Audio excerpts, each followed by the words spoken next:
Good morning, Kuhner country. Okay, my friends, this is just a taste of what is to come should the Democrats win back Congress after the midterm elections. They are out for Trump's political throat. And so, in the wake now of the a bombing campaign, which, as you know, has temporarily been paused for a ceasefire, which has been very fragile at best. It is actually starting to break, but it's still kind of holding. And, of course, the big peace talk negotiations that will be taking place in Pakistan tomorrow. The Democrats now are saying that President Trump, if you can believe this is how unhinged the Democrats have become, that Trump is a quote-unquote war criminal, and that he has committed, I kid you not, quote-unquote war crimes. And so, because of the fact that he is a war criminal, on a scale, I kid you not, like Saddam Hussein, like Adolf Hitler, like Vladimir Putin, they say now he must be tried for war crimes. And the first step in trying him for war crimes is to remove him from office. So, as I speak to you right now, the Democrats today, under the leadership of Hakeem Jeffries, so this is not just a couple of crazies in the Democratic Party in Congress. The entire Democratic leadership, Chuck Schumer on the Senate side, and Hakeem Jeffries, the House Minority Leader, who will become the House Speaker should the Democrats sweep back the power in November, are now calling, and they're organizing a caucus, a meeting of congressional Democrats to discuss. In fact, it's going to be led, this caucus is going to be led today by that other left-wing lunatic, Congressman Jamie Raskin. You know, he was part of the January 6th committee. Raskin, Hakeem Jeffries, and the entire Democratic leadership are going to be holding a caucus today to now go ahead, plot strategy in order not just to impeach the president. That's the least that they want to do to him. But they now want to push forward a process in which to invoke the 25th Amendment in order to remove him from office on the grounds that he is, their words, mentally unhinged and mad, like a mad king. And why is he mentally unhinged and mad like a mad king? Because according to them, he is a war criminal who now is openly calling for war crimes to be committed. And what they're using as their justification is, if you remember, Trump's Truth Social on Tuesday morning, the day of the deadline for the Ayatollahs in Iran to agree to a ceasefire. And Trump came out with his now famous Truth Social saying that a civilization will die tonight, never to be brought back again. I don't want to do it, but it probably will. Now, if you remember, I was live on the air when that story broke, and we began to discuss it immediately. It was obvious, number one, when Trump was saying an entire civilization, he didn't mean the Persian civilization, i.e., I'm going to wipe out all of Iran tonight. We're going to nuke them. And 100 million people are going to be killed. Women, children, civilians, old people, everybody. What he clearly meant was the Islamists in power, the Shia Islamist civilization that has enslaved the people of Iran and been a thorn in the side and threatened the region and the world since the mullahs came to power 47 years ago in 1979. It's obvious that's what he meant. Okay, that's to me the obvious point. Now, number two, as I said then and even the day after, why did Trump use such quote-unquote apocalyptic language? Because you're talking to animals. You're talking to genocidal barbarians. So he wants to talk to them in a language that can register in their primitive medieval minds. And in the end, it worked. The threat worked. I mean, I know the ceasefire is, not the best. They're still pretty much closing the Strait of Hormuz, with a few exceptions. But the fact of the matter is, we are going to have peace talks tomorrow that may end this war and stop the bombing and stop the killing. So it did the job. As I pointed out on X, it brought the mullahs to the table. And in the end, the mullahs agreed, whatever the ceasefire is, it's still there, to a 2-week ceasefire, an end. If the fighting is stopped, there is no more fighting with Iran, and now the potential peace talks. So what's the problem? What's the problem? Well, according now to the Democrats and the media, and I believe, by the way, this was now coordinated with the Iranian regime. Remember those pictures of the women and children being put on bridges, and women and children holding hands as human shields and like a human chain around power plants. And those images now have been looped and looped and looped here on the American left and the media over and over again. And that was to sear into people's mind. Look what he's going to do. He's threatening to bomb bridges, power plants, the children, the women. Look at him on the bridge, on the power plants. He's going to slaughter them. He's a war criminal. That was done to deliberately set the stage for the impression that President Trump now deserves to be in the dock. I think there's now no question. No question. And so they're using that and Trump's Truth Social on Easter Sunday, if you remember, where he went to the Ayatollahs and said, open the effing strait, you crazy bastards.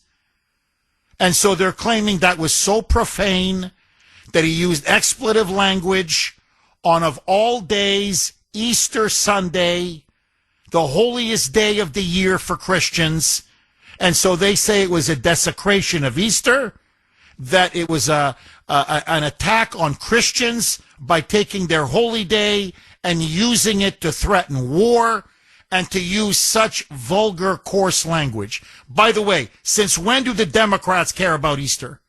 Since when do they care about offending Christians on Easter Sunday? The whole party is an anti-Christian, pro-abortion, anti-family party.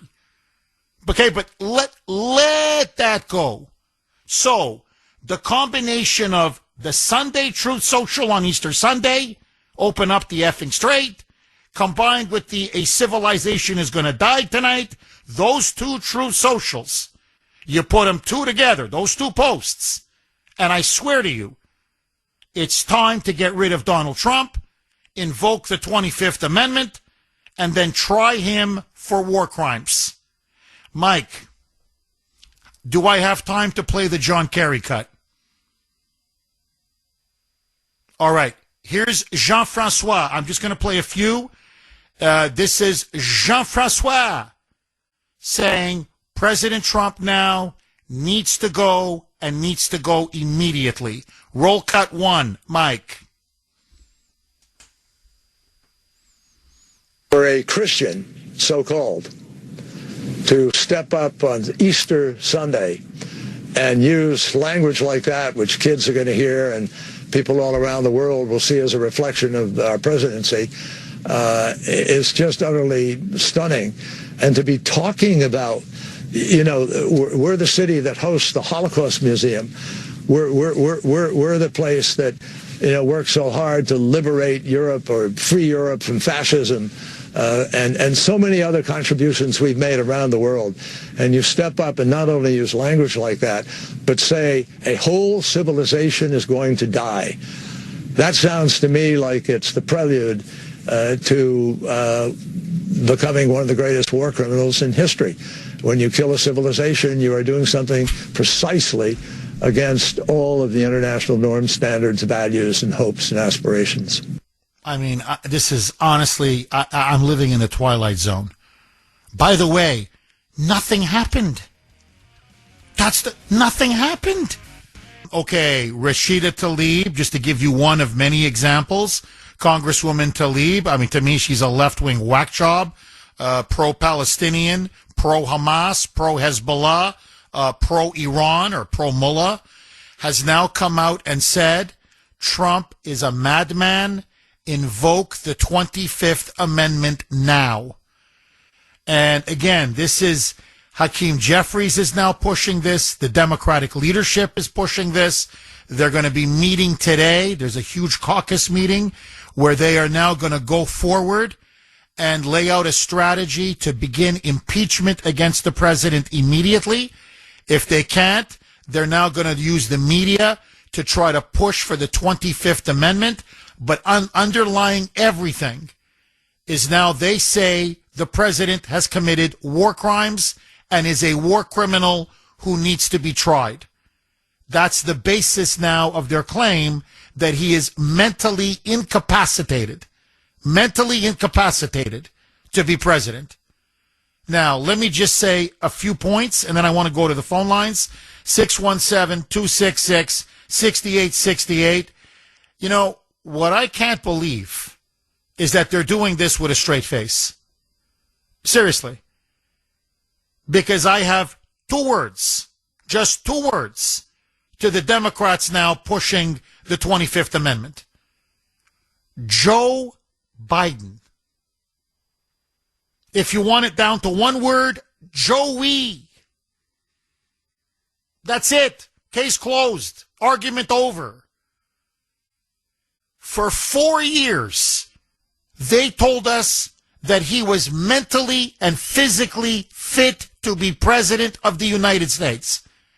And whenever there was talk about invoking the 25th Amendment, because he was Exhibit A, if ever the 25th Amendment, somebody fit the need for the 25th Amendment, it's Joe Biden.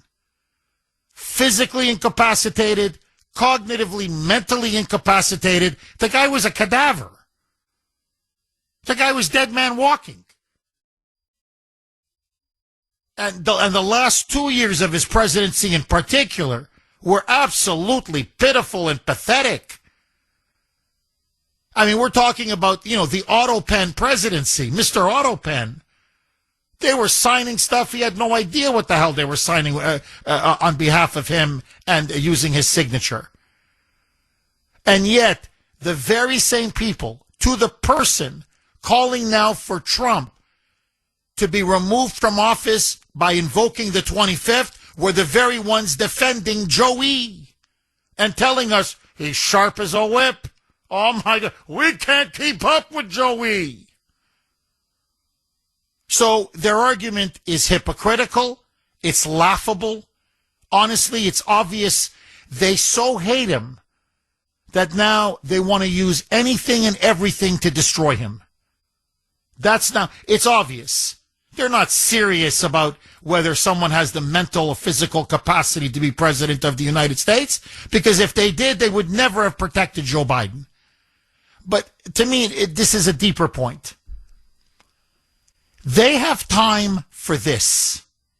Notice, they always have time to impeach the president, to attack the president, to obstruct, to block the president. But they never have time to do anything good or positive for the United States. They never have time to secure the border, to finish building the wall, to deport criminal illegal aliens, I could just keep going on and on. They never have time, to restore election integrity, to stop voter fraud. I don't know, maybe start building infrastructure in this country, maybe get the economy really roaring again. They're never there for the American people, but they're always there to stand there with their phony outrage and try to remove Trump from power. So they tried to remove him twice, 2 impeachments. And now what they're telling us, that this is just the beginning. They're telling us now, we win in November. This is just the appetizer. They're not just going to try to impeach him. In fact, they will impeach him. That you can guarantee it. They're going to try to invoke the 25th, and they're going to then try him as a war criminal. Now, and by the way, again, the whole party now is behind this. The whole party. And you think that if they win back the Senate as well as the House, look at them.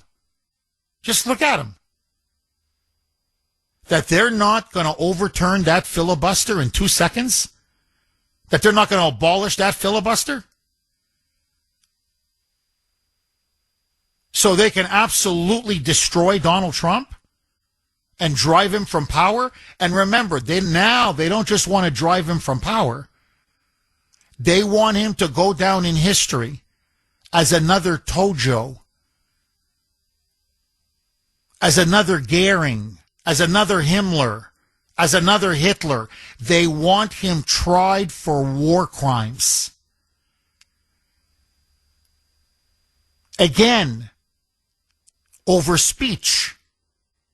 Remember, it's a ceasefire. However fragile, strained, but it's there. And tomorrow are the peace talks. There is no fighting now in Iran, or, with Iran. So he didn't blow up the bridges. He didn't blow up the power plants. No civilization has been erased. So they're trying to brand this man for committing war crimes that were never committed. In other words, they're trying now to criminalize speech. Okay, let me just make one last final point, and then I want to go. The lines are full. So when the lines are full, I go right to the phone lines. If the Democrats want to spark a political civil war, not an actual violent civil war, but a political, and I mean an all-out political civil war, this is exactly the way to do it. I am telling you that if they try to take us down the road of another false impeachment and framing of the President of the United States, and that's what this is. Now it's not an agent of Russia. Now it's a war criminal. Okay? Hitler.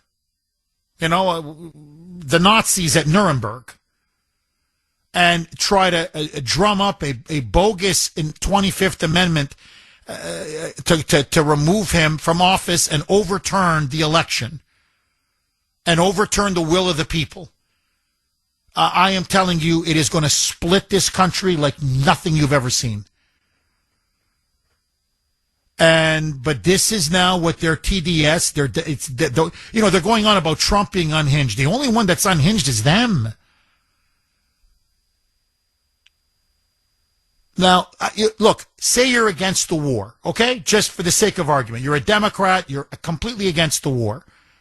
Then fight, go on the issue of the Iran war and say it was a bad war or whatever. It didn't serve the national interest or whatever it is. And you beat them in November. And then you say, okay, we're going to end the war. Or we're going to use that issue to come back to power. And then we're going to block the president in the future from ever waging a war like this again.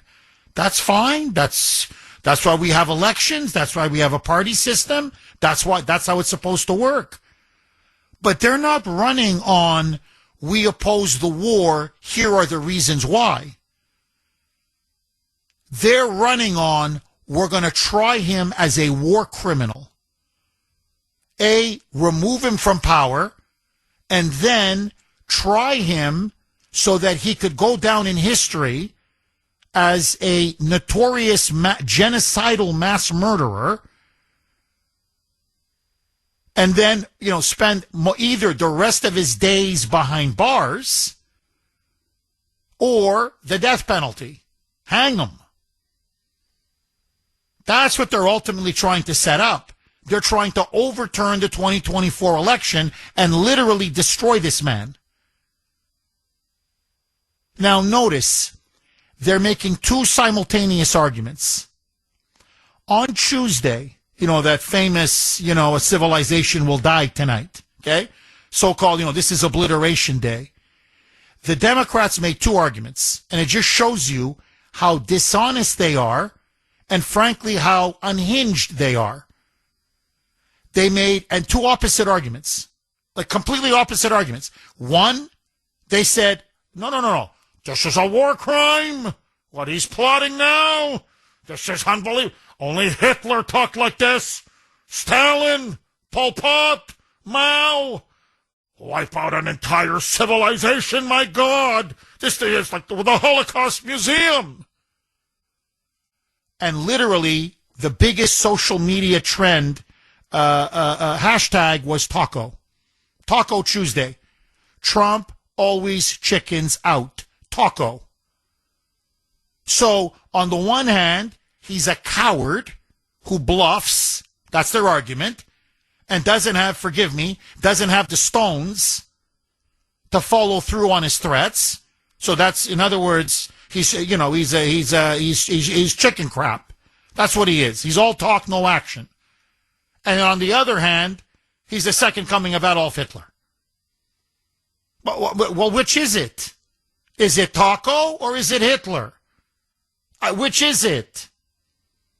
It doesn't matter. They hate him for the sake of hating him. And no matter what he does, they want to crucify him. And I'm telling you, when I say they're going for his throat, this is the ultimate. Agree, disagree. So I want to ask you, what do you make of the fact now that the Democrats are going to try to file articles of impeachment? They're going to try to invoke the 25th Amendment.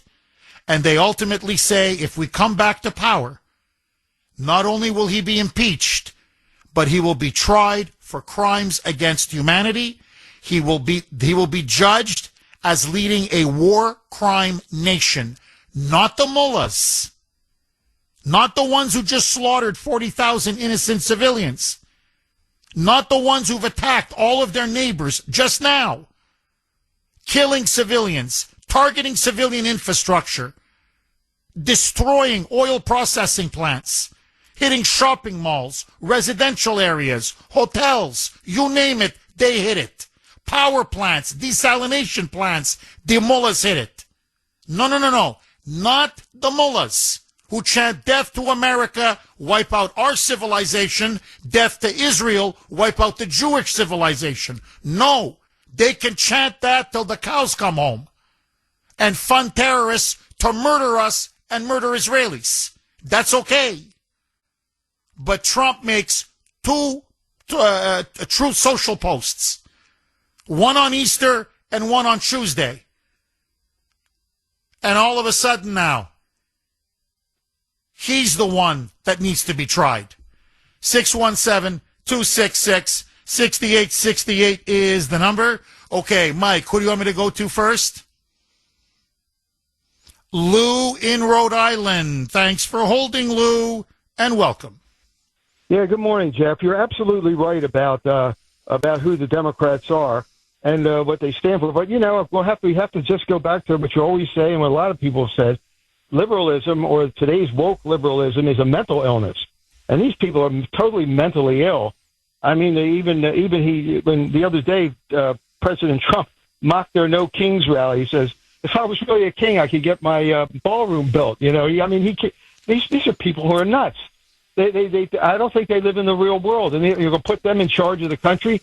But let me get to a couple of real major points. Is that, number one, this is a diversion away from anything the Democrats are doing. They are completely now the Mondami Party, and everything they stand for and everything they want to implement on America is destructive to America, which gets me to my second point. Who is the one that's really threatening a civilization? I think the ones who are threatening a civilization are The Democrats in America, their Islamic allies, like the Muslim Brotherhood, and even the Iranians. I think the Democrats side with the Iranians, and also China.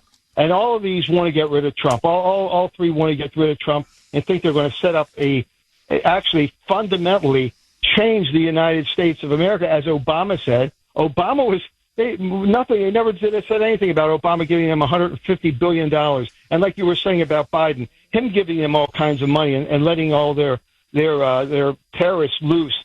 I mean, nothing was ever said about that. But what's more destructive to the United States? The statement by Trump, or the fact that they let in 20 million people unvetted into the United States and want to let in more. Now that you see Canada has let in IRGC members into Canada. Like 1,000 of them came into Canada. That's what they want to do to America. They're the ones who are a threat to civilization, not Donald Trump. Donald Trump basically is doing a war that's been necessary just about for 47 years.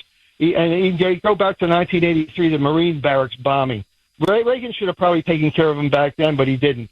And Trump is standing for America, American values, and they're the ones who consistently, with their programs and their ideas and their alliance with the mullahs and with the Muslim Brotherhood, want to destroy American civilization from within. And they're the ones who are the biggest threat to American civilization. I agree. Oh, you're so dead on, Lou. Absolutely dead on. And look, think about it. They have nothing to run on. What are they going to run on? Transgenderism? Men and women's sports? Men and women's bathrooms? Reopening the border? 617-266-6868 is the number. Okay, Democrats now plot how they want to not just obstruct Trump, but set the stage for impeaching and removing him from office, whether it's through impeachment and a trial or invoking the 25th Amendment. But ultimately, they want him tried as a war criminal, for me, for non-existent war crimes. Since when did, posting on Truth Social on Easter Sunday and using an F-bomb and talking about tonight a civilization will die to threaten and shock the mullahs into coming to the negotiating table, how did this suddenly become the equivalent of Auschwitz? But that's me. I want to hear from you. 617-266-6868. Daryl in Georgia. Thanks for holding, Daryl, and welcome. Hey, good morning, Jeff. Thanks for taking my call. My pleasure, Daryl. I'm going to say something that kind of might sound a little bit weird, but I'm going to make it tie in together. When you were doing your monologue, it just reminded me of a song I was listening to the other day from the early 70s, guys. I think it's called Smiling Faces by the Undisputed Truth. I don't know if you remember that. But I'm going to quote from that, and then I'm going to make it tie in. And it said, your enemy will do you no harm because you know exactly where they're coming from. And it says, beware of the pat on the back because it might just hold you back. Now, I know that was talking about the race relations back from civil rights, but I can make it tie into now because I don't think Thune is as stupid as people say he is. He is a Judas, but what he's doing here, he's pretending, him and some of these other rhinos, they're pretending like they're with Trump, but they're going to let the Democrats do their dirty work. That's what this is all about. They know exactly what the Democrats are going to do. That's why he won't go ahead and blow up the filibuster, so he can say he's above the fray, and he can try to blame them for what happens before. But I think you got to follow the money. These rhinos are getting paid, and they're betraying not only America, but they don't care nothing about MAGA. They don't care nothing about the country. It's all about them getting money, and they're just going to let the Democrats do their dirty work and take Trump out. Daryl, I think you're not 100, as I like to say it, but 1,000% correct. And look, I think it's obvious now. This is the play. The rhinos, it's fake opposition. And notice, where are the Republicans? I mean, this is the mother of all attacks. The mother of all attacks. You don't think we could have gone after Joe Biden for being a war criminal? I don't want to, revisit Afghanistan.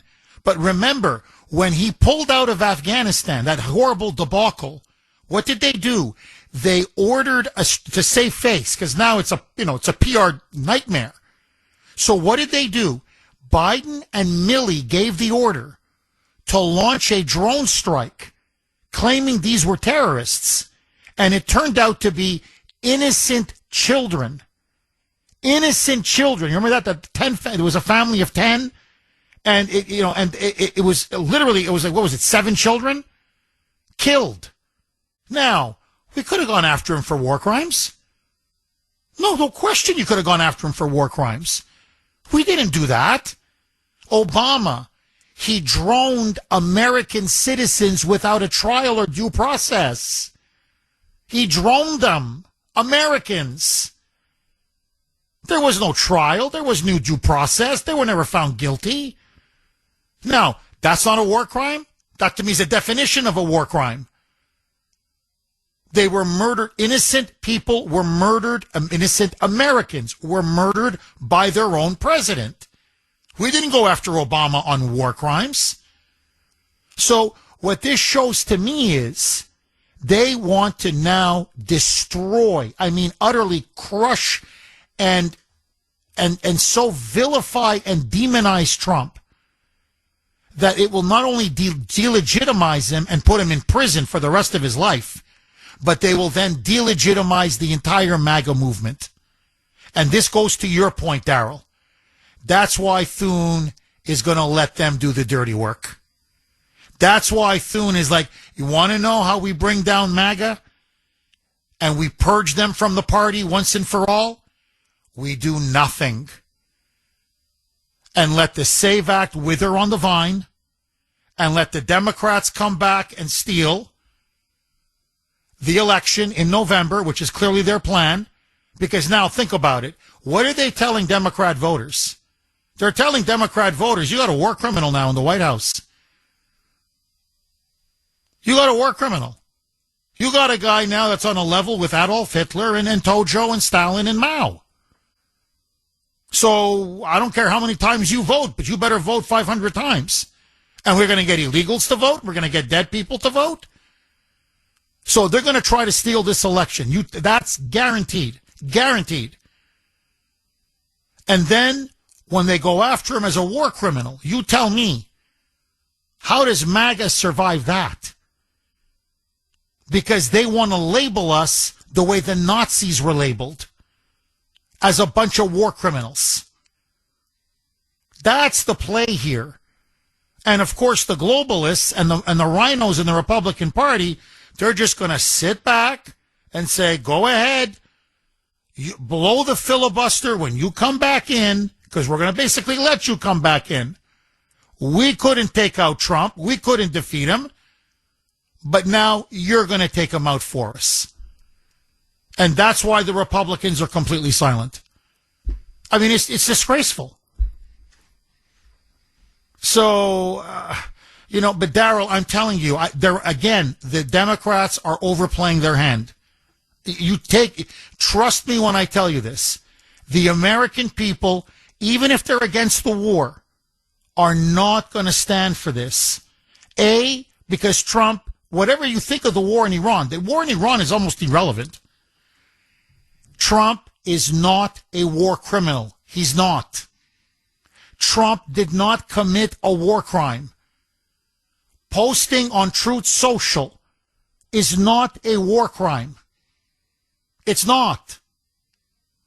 Not liking a post or thinking a post is, beneath a president or appalling or disgusting, or that's called freedom of speech. You don't like him, you vote him out. It's that simple. So the American people are not going to support this.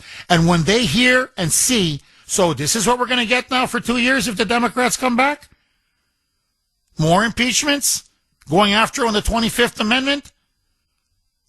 Setting up a war crime trial against them? Ripping this country to its very foundation? It shows you how radical, how unhinged, how extreme, honestly, how insane and how vicious, how evil the Democrats have become. Anyway, just my opinion. Take it for what it's worth. 617-266-6868 is the number. Tim in South Dennis. Thanks for holding, Tim, and welcome. I love you in a non-sexual manner. Thank you, Tim. Tim, what do you make of this? Well, if John Kerry's... well, go ahead. If John Kerry's going to accuse Donald Trump of being a war criminal, he needs to turn himself in because, according to his own words, when he was a swift boat commander in Vietnam, supposedly he ran off his boat, came across an NVA or a VC, one of those who was badly wounded, close to being dead but not, and he finished them off. As he said, well, that's a war crime under the Geneva Convention. So I hope, if he's going to accuse him of that, he's going to turn himself in right after. But I think we know how that would turn out. Oh, you're dead on. Tim, yeah. You're dead on. And look, I'm not the one. It was Jean-Francois. It was Obama. It was Biden. Trump wasn't the one who gave them billions of dollars to the mullahs, in which they then used that money, specifically that money, to fund their terrorist proxies that led to the murder of countless innocent civilians in Lebanon, in Syria, in Israel, in Gaza, in the West Bank. I mean, I could go on and on. In Iran itself. Who paid for the bullets that slaughtered those 40,000 protesters just a couple of months ago? That was the dear leader. That was Joey. That was Jean-Francois. That was John Kerry. So, again, if I were them, I wouldn't go down this road. Because I'll tell you this. Look, you just look at what they did in Libya under Obama and Hillary Clinton. That was, you want to talk about an illegal war. That was an illegal war. And they unleashed Al-Qaeda. We funded Al-Qaeda to overthrow Muammar Gaddafi. And countless Libyans were slaughtered. Innocent civilians were slaughtered. And I'm sorry, they sodomized the guy. I mean, I'm sorry, there's no other way to put it. They took a stick and they shoved it up where, and it was on TV. And Obama and Hillary, they were bragging. As she famously said, I came, I saw, he died. So if they want to start, now that's not posts on X or Twitter. That's actual violence against innocent people or the unlawful killing of a leader of a country who, by the way, had disarmed. He gave up all of his weapons of mass destruction, and they still overthrew him and handed the country over essentially to Al-Qaeda. So if they want to go down this road, Tim, I'm telling you, they're going to pay a tremendous price. And watch, this is to me what is shocking. You're seeing in front of our eyes an alliance develop and cement between the Democrats, their entire leadership, the media, and the mullahs in Tehran. They're coordinating together. That's what's going on. They're actually coordinating together. And so they're playing together. In other words, we're going to put civilians on bridges and power plants, form human shields, and then you and the American media are going to broadcast that and loop it and say, look at Trump, look what he's threatening to kill. And then we, the Democrats, are going to say, this guy's about to commit a war crime. This guy's about to kill innocent women and children. Well, no, I'm sorry. The Iranian regime put innocent women and children on those bridges and in front of those power plants. So if Trump did decide to hit the civilian infrastructure, it wouldn't be his fault. It would be the Iranians, the Ayatollah's fault. They would be the one to blame. But notice, the Democrats, as I said last night on X, you've got the Pope now. Pope Leo XIV met with David Axelrod at a private meeting yesterday in the Vatican. Why is he meeting with David Axelrod? Obama's top right-hand man, his top consigliere, his advisor. Why? Why would a pope meet with a radical pro-abortion, anti-family leftist? It's anathema to everything the Catholic Church stands for. Why would he be meeting with this guy? And I'll tell you why. Because they're plotting more attacks against Trump. Because Pope Leo came out and said Trump better not attack Iran. He's condemned Trump for his posts, saying you better not, you don't target civilians. You don't threaten to blow up civilians. Has the Pope condemned the mullahs for the 40,000 they slaughtered? Is he condemning the mullahs now because they're going house to house during the ceasefire and they're shooting opposition people, innocent civilians? Is the Pope said anything? Did he criticize Iran when they were targeting civilians in Saudi Arabia during the war, the 40-day bombing, in Kuwait, in Qatar, in Israel, in Bahrain, in the United Arab Emirates? No, he doesn't criticize the Iranians whatsoever. The largest state sponsor of terrorism in the world. That the Pope and the Democrats and the media silence. As they say in Italian, silenzio. But Donald Trump, 2 posts. Again, nothing happened. He didn't obliterate them. He didn't hit their civilian infrastructure. Nothing happened. No civilization died. In fact, I'm sorry, I've been critical of the president. I have to call it the way I see it. He's going to give them control potentially over the Strait of Hormuz. What died? They're going to get richer. What are you talking about? He's meeting with them now. He says you're going to survive. All of you, the mullahs, you survive. Your regime survives. And we're going to lift the sanctions, potentially. We'll see. And, yeah, you may have joint control. I think Trump wants joint control. But the point is, they'll have some control over the strait and maybe charge a toll. And so not only is he not blowing them up, they're alive, and they're going to make more money than they ever made before, potentially. Where's the war crime? Tim, there has to be a certain point where we, the American people, say, you know what? Enough is enough. You're not dragging our country down into the gutter. You hate Donald Trump, go see a psychiatrist. But this is beyond Trump derangement syndrome.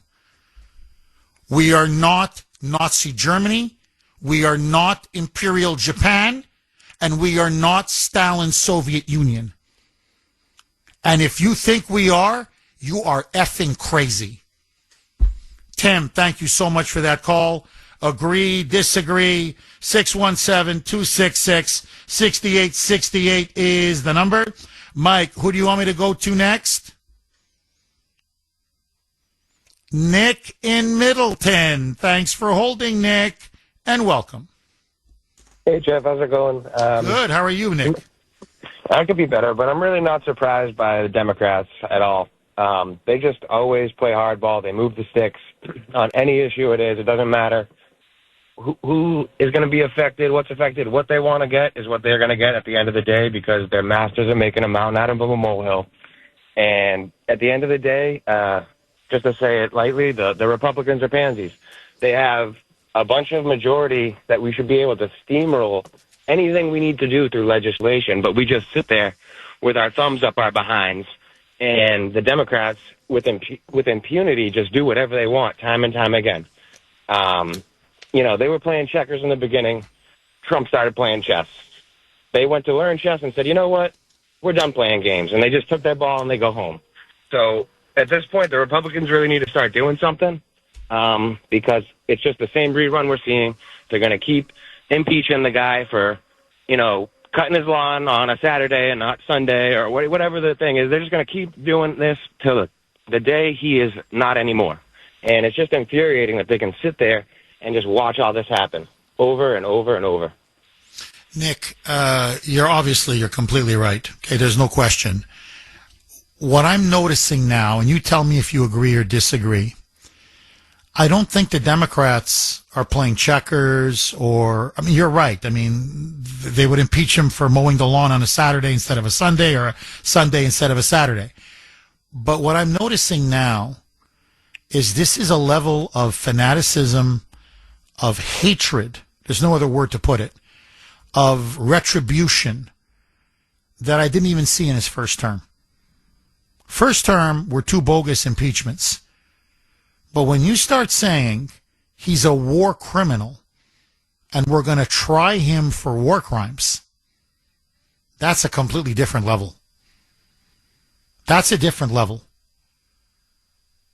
You're really off the cliff, number one. Okay, you've really just jumped off the cliff. But number 2, what that shows to me is that Trump really better be careful. Because if he loses those midterms, what they're really saying is, we're going to put you in jail. We're not going to stop the lawfare. And what we ultimately want is not just to remove you from office, maybe not even lock you up and throw away the key. War criminals get the death penalty. I'm not trying to over-dramatize this, but you watch in the blogosphere, you go on social media, they want to hang him. And they're saying he's a war criminal who deserves to be hanged or shot. I mean, there's a bloodlust out there, Nick. I think the president has to be very, very careful because the liberal Democrat mob is out to get him. And Nick, I got to be honest, I'm starting to worry about his safety. I think that's the other issue people are kind of overlooking. You know, what do you do with war criminals? Well, if you can, you assassinate them. I think this is the mother of all dog whistles. What they're basically saying is you have a Hitler in the White House, a Tojo, the leader of Imperial Japan. We have a Tojo in the White House. And wink, wink, Butler didn't get him. Now we got to finish him off. Nick, am I wrong? Final word to you. No, you're not wrong at all. I mean, you can see it. I mean, just in my town of Middleton, every Saturday around 10 o'clock, there's one of those, I guess we'll call it a No King rally. I'm not really sure where the king is, but they're all over there, with their signs and get rid of Trump and abolish ICE. It's just, they're out there, and the vitriol that they spew out of there is just hate. A guy didn't like Joe Biden, not much about him, other than the hilarious memes he would give us online every now and then and gaffes. But I never, wish death on him and, bad on him. And these people, like I said, with impunity, just feel like they can be like, I want him dead, and when he's dead, I'm going to go, pee on his grave. They're just insane people, honestly, to think about that about another person, regardless of that. And that's, the common occurrence among these people because to me... Crap. Just say crap. No, I hear you. Nick, thank you very, very much for that call. Look, they've so vilified him and demonized him. And I think the panic porn, the hysteria, the fear-mongering, they've so brainwashed people that it's like like they're foaming at the mouth. And by the way, the reason why they're having this caucus today is all these members of Congress are saying our base is crying for this. 617-266-6868 is the number. You can also text the Kuhner Man, 70470. This is from 781. Jeff, you are not wrong. Sadly, you are right. When the rhetoric and hatred have now ramped up to this level, equating Trump to a war criminal and to Hitler, killing him becomes an obligation.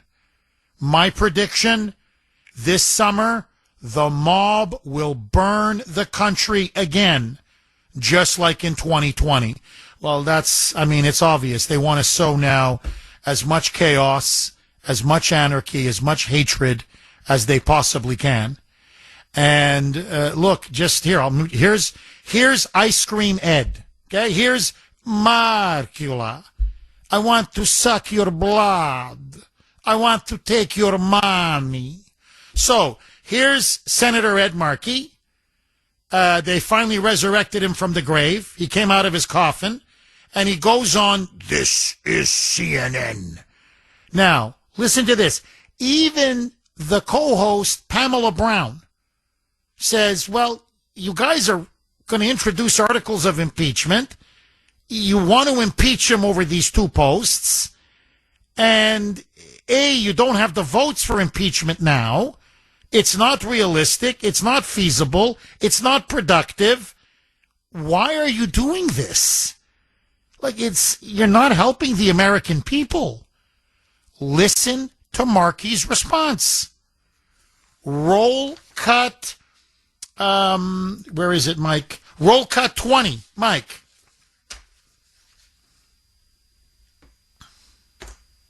Democrats must proceed with the filing of the impeachment articles. We need to work as hard as we can to put the Republican Party, which is morally bankrupt, which is spineless, which wants to be in a witness protection program, even as moral atrocities are being planned in their name. We must proceed towards the goal of removing Donald Trump from office, and we must do this now, and that has to be the Democratic agenda. Now notice, he couldn't point to actual atrocities, right? He couldn't say Donald Trump is a war criminal because, he bombed XYZ or ordered the military to, murder XYZ. In other words, no, we deliberately hit civilian targets. No, we can't prove that because it didn't happen. Well, we were out there slaughtering women and children. No, that was the mullahs. That's what they did. That's what they're doing now. So he can't show that. So notice, it's moral atrocities. Well, what was the moral atrocity? Again, the two posts. What he called for a civilization to die. Well, he actually meant the Ayatollah regime, if you have half a brain, and nothing happened. The threat worked. The Iranians have already arrived in Pakistan. Our team is about to land there now. The talks begin tomorrow. It worked. So, was a bridge bombed? Niet. Was a single power plant destroyed? Niet. I don't know. Was a hospital blown up? Niet. So what are you talking about? So you want to now forget impeach him. You want to try him as a war criminal because of a Truth Social post? Oh, and he used the F-bomb on Easter Sunday. Telling the Iranian, remember the mullahs, open up the effing strait, you crazy bastards, or I'm going to unleash hell. And you're like, on Easter? On Easter? How dare you do that? You think John Kerry celebrates Easter? You think Markey? Well, Markey is in a coffin at that mansion of his in Chevy Chase. Okay, this guy, you show him a cross. No, Easter, he doesn't even show his face. Because you show him a cross. So, no, they don't, what do they care what Trump said on Easter? And by the way, I don't think you can be more devout Catholic and Christian than the Kuhner man. If I had no problem with it, it's okay, relax. Okay, I had a wonderful Easter. Though it didn't spoil my Easter, I'll tell you this. 617-266-6868. Eddie in Charlestown. Thanks for holding, Eddie, and welcome. Good morning, Jeff. Thanks for taking my call. My pleasure. I've just got to sum this up very simple here. It's Congress. It's another way of not doing their job again. All they want to do is, like you said, spread hatred for the President of the United States. They don't want to do their job. I hear them all the time. We have to get back to work. We have to invoke the 25th Amendment. We have to impeach him. Why did they say we have to get back to work to fund the government fully for the people, pay the people that are working, the TSA people? They didn't say that. We have to get back to work for them like they're supposed to. That's what they're there for us. Not there for hatred. But on the other hand, they want to go after a criminal. Let's go after a criminal like Tampon Tim that stole billions of dollars. Let's go after Fancy Nancy Pelosi for insider trading. Let's go after the Attorney General in New York that's breaking laws. Let's go after all them people. Oh, no, because they're part of the swamp. My message is for this. When is the American people going to wake up and say enough of this BS nonsense and say enough is enough? You're there. You're going to waste the taxpayers' time again with all these caucuses and hearings. Oh, you're dead on. Okay, just please do me a favor. I hate to do this to you. I know his voice is like nails on a chalkboard, but I want to play the Ed Markey cut again because he let the cat out of the bag. This is now the Democrats' agenda. He openly says it. Beginning today, all the way through November, and should they win the midterms, for the next 2 years after that, till the end of Trump's term. Markey is asked about this big caucus meeting today. It's going to dominate the news, trust me, where Democrats now are calling for not only Trump to be impeached and are going to try to introduce articles of impeachment, they are calling for the 25th Amendment to be invoked because ultimately they say he is a war criminal who has committed war crimes in Iran and that he should be tried for war crimes a la Nuremberg.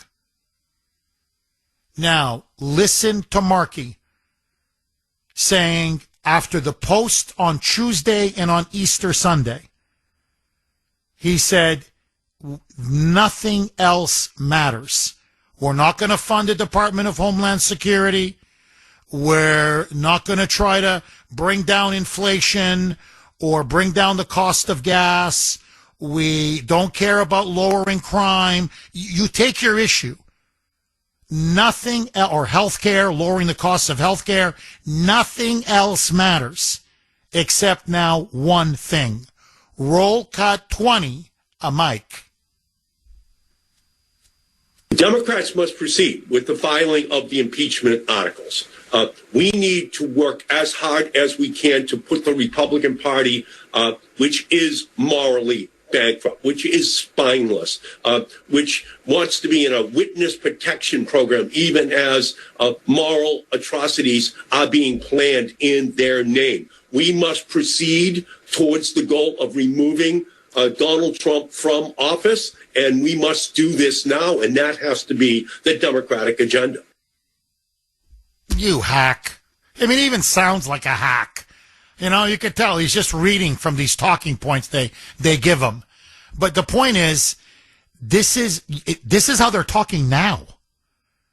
What do you think is going to happen if they win in November? They're going to hang him. They're going to hang him. I'm telling you, they're going for the jugular. They want to politically slit his throat from ear to ear. And so, just as a country, is that what you want? Because that's going to be the last 2 years of Trump's presidency. Nothing is going to get done on deportations, on the border, on the economy, on affordability, on inflation, on gas, on deportations. Just run down the whole list. It's going to be political trench warfare. And they're telling us this ahead of time. No, nothing else matters. This is the agenda. Remove them. And then we try them for war crimes. We couldn't lock them up before, but we're going to lock them up now. 617-266-6868. That's why I've been saying now for I don't know how many months. They cannot be allowed to win in November. Period. Full stop. Because I don't know if our country can survive it. I really don't. It's going to tear this country apart. Let's go to Thomas in Florida. Thanks for holding, Thomas, and welcome. I've been thinking about this whole thing. The whole thing that would stop everything from happening is we need to gain control back over the media with rolling back Obama's original Smith Act, Modernization Act. And this all started in China. That media was simpatico with China and their agenda then, and they're pulling the same thing with Iran now. And if we don't get control of the media through the Smith-Mundt Act, I hope Trump's people are listening. We're not going to have anything for these people in the general public, worthy news, to change the minds and hearts. That's what I'm saying here. You're completely right. I don't know. I've been urging the president now. I urged him in the first term, and especially now in his second term. The way the media just look at the way they're lying about this war. Okay, never, I could go on. I mean, I could do 4 hours on the lies of the media, and most of you know it as well as I do. But just look how they're lying about this war. Lie number one, that he threatened to annihilate and destroy all of Iran. That he wanted to destroy an entire Persian civilization. Lie. The threat was to the mullahs. He meant, obviously, the Islamist civilization since 1979. What, we don't want to overthrow that? No? What, you Democrats like that? You like seeing gays and lesbians thrown off of rooftops? You like that? You like to see innocent, unarmed protesters slaughtered like dogs on the street? You like that? What, you like women covered head to toe and treated like slaves? Beaten, raped, not allowed to drive, not allowed to hold a job, not allowed to be educated, not allowed to go to school? You like that? That's the kind of civilization you like? Yeah, you support that? So that's what he meant. It's obvious that's what he meant. But then, this is what I find incredible. And I kind of expressed this yesterday in utter disbelief. The media is pushing the fallacy, the lie, that we're losing the war. I mean, objectively, how are we losing the war? Now, I get it. I talked about the Strait of Hormuz. He can't surrender the strait to the mullahs. Trump has said that as well, saying it can't happen. And you have to get that enriched uranium out of the ground. If you don't get those two things, what was it all for? Okay, that's obvious. But you tell me, how does a country lose its Navy, its Air Force, its ballistic missile stockpiles degraded, 14,000 targets hit, its military dismantled, military defeat after military defeat, where now it's gotten to the point that the Israelis and the United States, we have practically complete air dominance. We could bomb them at will, day and night, nonstop, forever, because we've shattered all their air defenses. The Ayatollah is dead. The top leaders of the regime gone, decapitated. And on our side of the ledger, and I feel very bad for those 13 service members, please don't think I'm minimizing their death, because that's the last thing I'm doing. But we have 13 dead and 2 planes got shot down. And I just told you what we've done to them. And they're going, it's over. We've lost. Trump's lost the war. I'm like, are you guys on drugs? Now, you may say we didn't, fulfill all the goals, what he wanted to achieve. Okay. Or just by surviving for the mullahs, that's a key victory. Okay. That's true. But don't tell me we've lost the war. You have to be insane. So they're pushing lie after lie. And then the biggest one is that he committed crimes against humanity, war crimes. And you're like, what war crime? Well, he threatened to destroy him. But he didn't destroy him. In fact, it was the opposite. He threatened in the morning, and then 12 hours later, they had a ceasefire. But they keep showing, that's the thing, the images of the children and the women on the bridges and with the human chains in front of the power plants. And they just kept looping it and looping it. They still are. And they're like, he wanted to kill them. Well, the mullahs put him there, and he didn't kill him. So what are you talking about? The media is on the side of the Islamo-fascists in Iran. There's a word for that. Treason. 617-266-6868. And of all the defamations against Trump, okay, let me ask you. It is the Kuhner Country poll question of the day, sponsored by Mario's. Mario's quality roofing, siding, and windows. I can't believe I have to ask this question. I never thought that a question like this would ever leave my lips in the United States of America. But here we are. You know, as Dave, our Western PA constitutionalist correspondent in the Pittsburgh area, messaged me earlier, liberalism is a mental disorder. And so the inmates are now running the asylum. So here it is. Should President Trump be tried for war crimes? Democrats now, they're going to meet today. They are going to call for the president for the 25th Amendment to be invoked, saying that he is mad, that he's insane, literally insane, and that he should be put on trial for war crimes that they say were committed in the war with Iran. And so, should the president be tried for war crimes? Democrats say yes.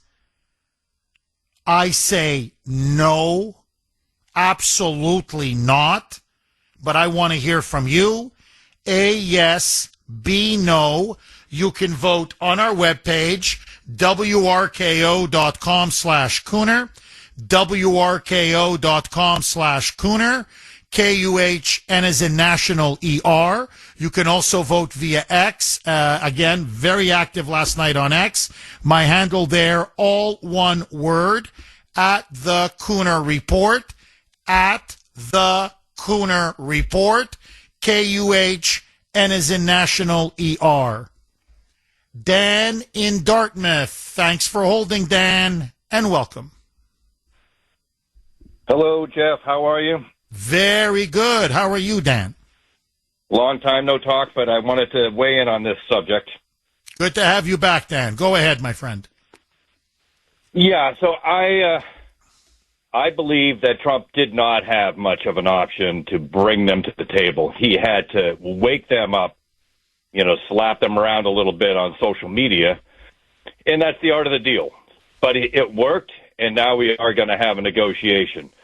But I want to get to where the problem is here, because there's so much foreign money flowing into this country in influencing the Democratic Party and the rhinos.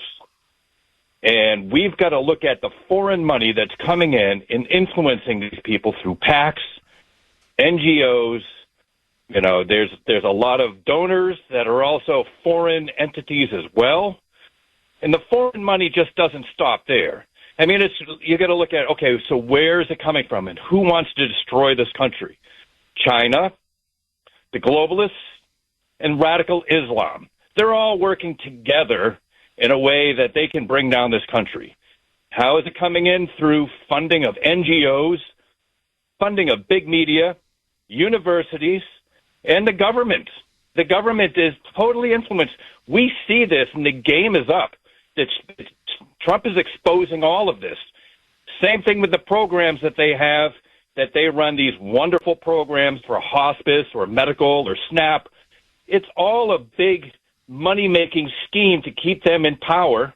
And then from there, they're accepting foreign money. And the way that we've got to look at this is we've got to stop the influence of foreign money in politics today, because we're going to lose our country, Jeff. And what can we do about this? Well, in my opinion, anybody that's taking foreign money in government today, they've got to be removed from office, or we've got to make sure that there is no foreign money coming into their campaigns or their donations or their donors. Any donor should have less than, say, 20% of foreign money associated with their organization. They should not be influencing our politics in any way, shape, or form. Same thing with the indoctrination process that's happening in our universities and schools today. The foreign money that is flowing in to destroy these kids and indoctrinate them. Jeff, I'm worried about what's going on right now based on the kids that are indoctrinated, because you're a minority if you have a different opinion from what the liberal message is within the school systems. All their texts and all of their books and everything else, it's indoctrinated to the nth degree. And for a kid to actually wake up and see what's going on, I'd say that's about it's a 20% or less percentage, really, because they're ridiculed if they step out. And I'm talking about even not only public schools, but also in the private schools or Catholic schools. You know, you can't escape this indoctrination process. But then you look at the big media, and I'm telling you, I watched after Trump had that tweet that went out about, destroying a civilization tonight. Larry O'Donnell, he went down this tirade that just went one thing after another, that Trump has been indicted 3 times, impeached twice, the whole litany of how bad of a person Donald Trump is, and that he's got to be removed from office. And this has got to stop, Jeff, because we're going to lose our country, and we're going to lose it fast. So foreign money, we've got to find a way to stop foreign money from flowing into NGOs, into all of these different organizations, and even at the Pope in the Catholic Church, with all the NGOs that they were making the money to fill the seats back during the Biden administration when they had open borders. They want open borders because they're basically influenced by the globalists. Oh, no question. And how? No question. Look, the church has received, billions of dollars to resettle illegal aliens, not just in the United States, but around the West and in other countries. So, the corruption goes all the way even to the Vatican. But I want to just touch on, by the way, you're on fire. I wanted to touch on something you said about the media. The media is bought and paid for. And you want to talk about foreign money in politics, which you're completely right. But the foreign money in the media, it's, first of all, the Chinese are pouring a ton of money. Then you have these rich billionaire foreigners, a la George Soros, but there are many others who have bought up our media, and they are deliberately subverting the country from within. And look, let me just say this, because I think this needs to be said, because this is where it's all leading to. We have to be honest. Okay, it's not pleasant. I understand that. It's 7:57. It's almost 8 o'clock in the morning. Who wants to be talking about the murder of the president? Okay, God forbid. But that's where we are. All of this, if you follow the indoctrination, the propaganda, it's all leading to someone needs to take out the president of the United States. Because they're drumming up so much hate. He's being so vilified to the point, I'm telling you, really, seriously, they haven't drummed up. Hitler doesn't get this kind of hate. I know they love to use his name, but I'm telling you, he doesn't. Stalin, Mao, look at all the great murderers in history. Nobody foams at the mouth anymore against these men the way they're foaming against Trump. You mentioned Larry O'Donnell, but it's show after show after show. MS Now, CNN, CBS, ABC, NBC. It's hate fest after hate fest after hate fest. And so it's leading ultimately to one conclusion. This is where it's all taking us to. He's a war criminal. i.e., he's Hitler, i.e., assassinate this guy. Like, who are we kidding? You can't hold a Democratic rally anymore, a Democrat rally, an anti-ICE rally, a No Kings rally. All they do is call for his death. You know, you have death to America, death to Trump in Iran. You have death to America, death to Trump here. Trust me, go to any rally, go to your local town, a No Kings, and watch. You're like, there's signs everywhere. They're calling for the president to be murdered. Oh my God, they're on stage. They want him dead. They want him dead. I want to say this because this needs to be said. The closest they came to assassinating the president was Butler, Pennsylvania.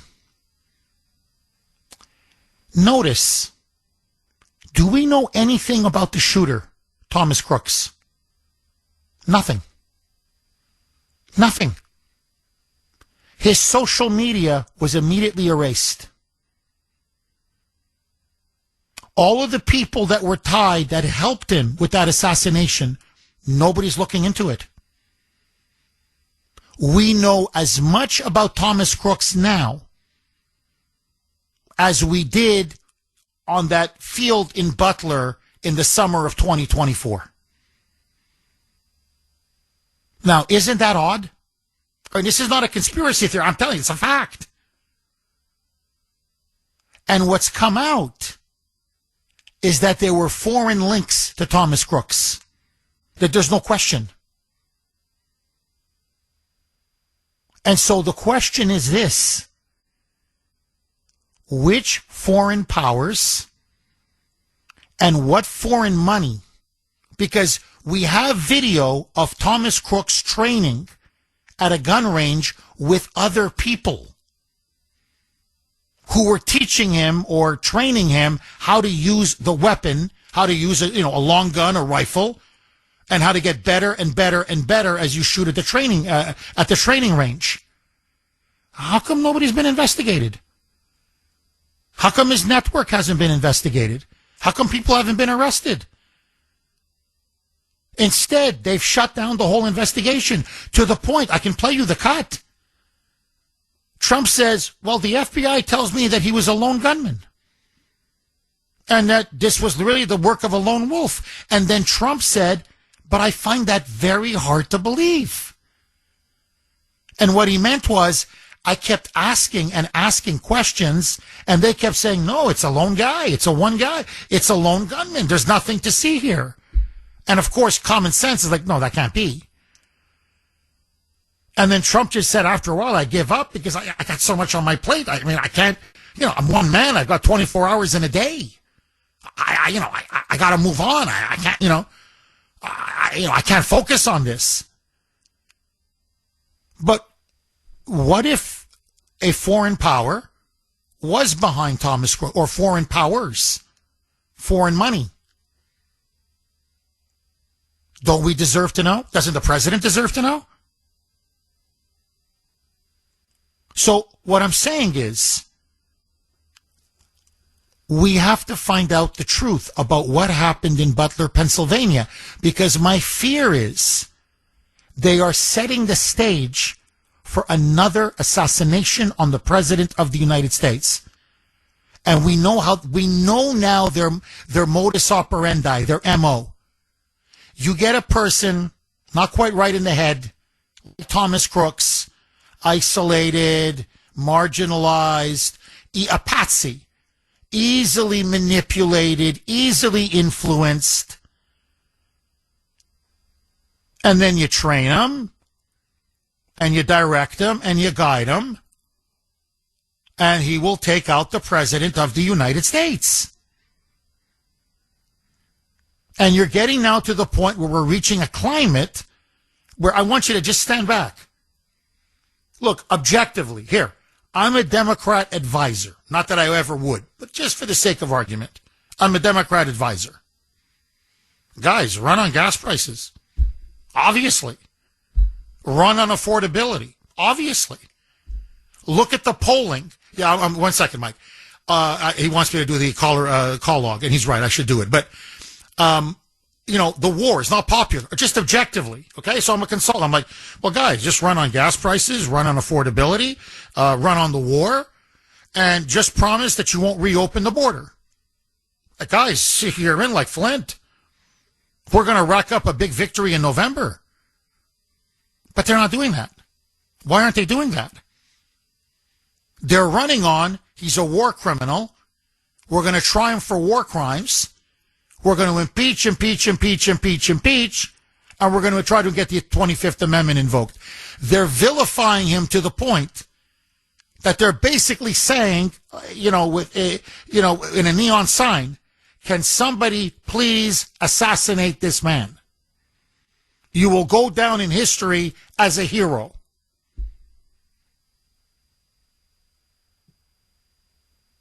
I don't think that's an accident. I don't think that's a coincidence. It's not.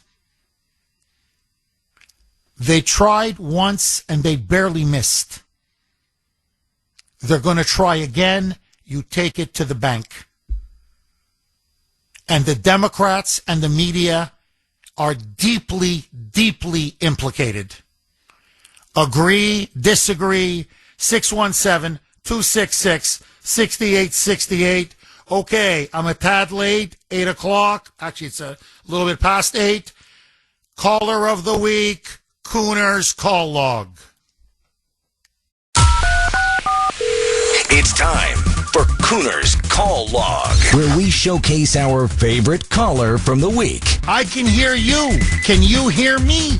Thanks for holding, CJ.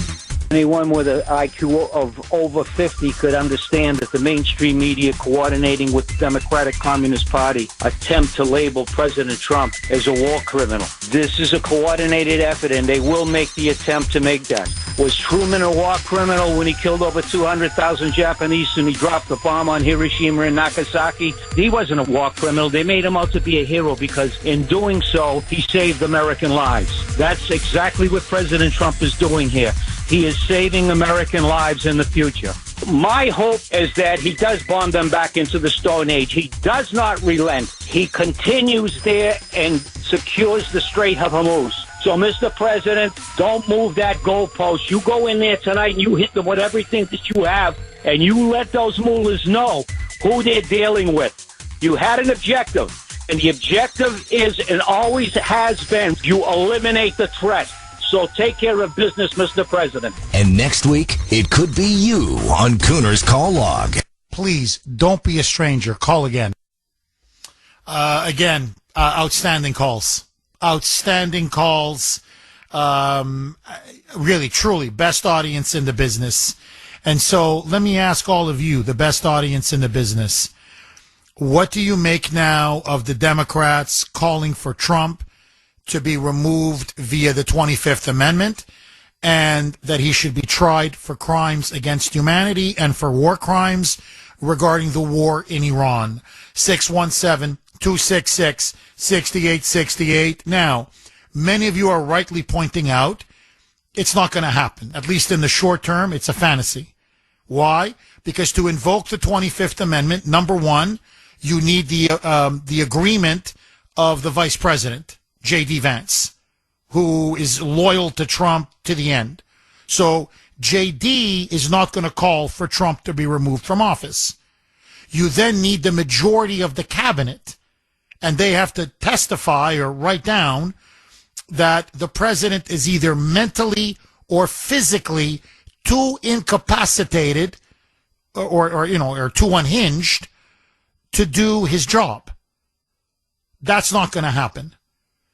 Then, if the president fights it, and of course Trump would, then you need 2/3 of the House and 2/3 of the Senate to then say he's too physically or mentally incapacitated to be able to be president or remain as president of the United States. So the chances of this happening are highly, highly, highly, highly unlikely. But what they're doing is they're setting the stage. They're laying the groundwork. They're softening the public up. So when they come back to power, the public will be ready for impeachment after impeachment, and for the trial that they want to wage against the president. Now, it's not just coming from the left. It's also now starting to come from some parts of the right. And I want all of you to hear this. So, President Trump now, yesterday, blasted, and I mean blasted, Tucker Carlson, Candace Owens, Megyn Kelly, Alex Jones, and Marjorie Taylor Greene. He has burned all of his bridges with them, and I think they've also burned all of their bridges with him. Alex Jones is agreeing with the Democrats, saying that Trump has committed war crimes and that Trump should be removed from office via the 25th Amendment. That he wants Trump out of office, that he, according to Alex Jones, he believes Trump is mentally unhinged, that he's not well, that this war, according to him, shows that he has become a conqueror who is so drunk with power and hubris that he is no longer mentally right in the head. And so Alex Jones has now, once a huge supporter of Trump, has now turned on Trump to the point that he wants him, literally, the 25th Amendment invoked and Trump to be forcibly taken out of office. Candace Owens says that Trump needs to be 25th out of the office, that he needs to be removed via the 25th Amendment. Tucker Carlson says that Trump is now committing war crimes and that he desecrated Christianity and Easter with his Sunday Post, and he has now turned on Trump. Megyn Kelly has now said that President Trump should also be criticized and maybe impeached over the war in Iran.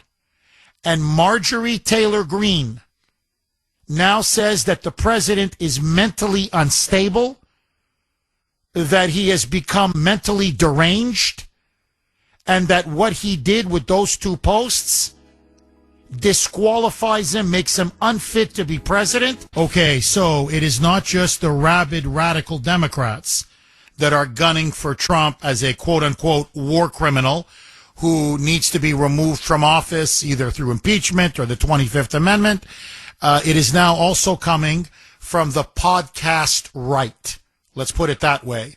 Tucker Carlson has said Trump has committed war crimes and said that he has desecrated Christianity and Easter through his Sunday Post.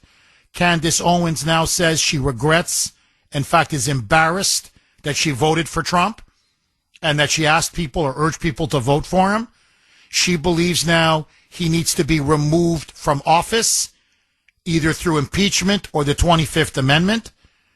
Alex Jones says it's time to invoke the 25th and remove Trump for the war with Iran, that he is now dangerously unbalanced, and that he has also committed crimes against humanity. Marjorie Taylor Greene has now come out saying that the president is mentally unstable and that those two posts that we've been talking about all morning shows that he is no longer mentally fit to be president. And she is also calling for not just impeachment, but for the 25th Amendment and for him to be forcibly, involuntarily removed from the presidency. So Mike says essentially all the crazies. That's what he's whispering in my ear. And by the way, Nick Fuentes, the white supremacist, the guy who says Hitler and Stalin are cool. Nick Fuentes now not only says he's rooting for Iran to win the war, but that he says Trump is a war criminal and that he should be tried for crimes against humanity and that he should be removed via the 25th Amendment. So another podcaster. So he is getting blasted from former allies of his on the so-called right.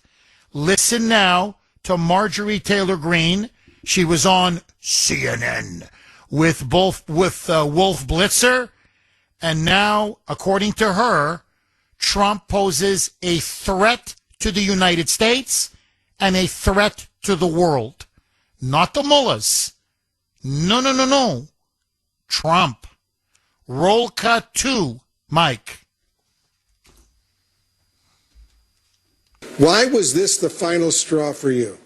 Because it's absolute madness. How can any person that is mentally stable call for an entire civilization of people to be murdered, to be wiped out, to never come back again? That's what the president called for. And that shows that there's serious instability in his thinking, that he would, not only would he even say that in a private room, perhaps with his advisors, but actually go to his megaphone, his Truth Social, and post that for the entire country and the entire world. So, but she didn't stop there. Now, again, I just want to stress this. He didn't do anything. And by the way, again, for the 50th time, he didn't call for all of Iran to be wiped out and for all the Iranian people to be killed. Now, I don't know if she just mentally can't wrap her mind around that, or she's just so bitter and angry and hateful against him that she's deliberately distorting what he said to try to go after him and try to vilify him. Anyway, listen to now Marjorie Taylor Greene.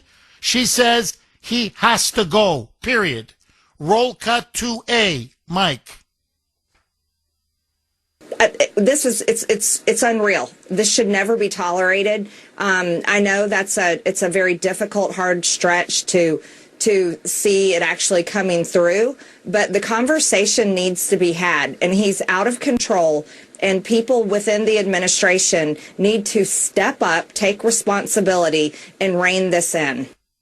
And when she means people in the administration step up, they have to come out and call for the 25th. He's got to be taken out. So, I mean, the long knives are out. Not just from Democrats, but from former allies who either have podcasts or, like her, used to be members of Congress. Now, President Trump responded, and he responded with fire and fury. He's not taking this lying down. Quote, this is what he wrote. I know why Tucker Carlson, Megyn Kelly, Candace Owens, and Alex Jones have all been fighting me for years, especially by the fact that they think it is wonderful for Iran, the number one state sponsor of terror, to have a nuclear weapon, because they have one thing in common: low IQs. They're stupid people. They know it, their families know it, and everyone else knows it, too. Look at their past. Look at their record. They don't have what it takes, and they never did. They've all been thrown off television, lost their shows, and aren't even invited on TV because nobody cares about them. They're, and this is all in caps, nut jobs, troublemakers, and will say anything necessary for some free and cheap publicity. Now they think they get some quote-unquote clicks because they have third-rate podcasts, but nobody's talking about them. And their views are the opposite of MAGA. Okay, let me throw another log on the fire, as I like to say. What do you make now of this open revolt against Trump by some of his former staunchest supporters? Let's just call it on the so-called podcast right.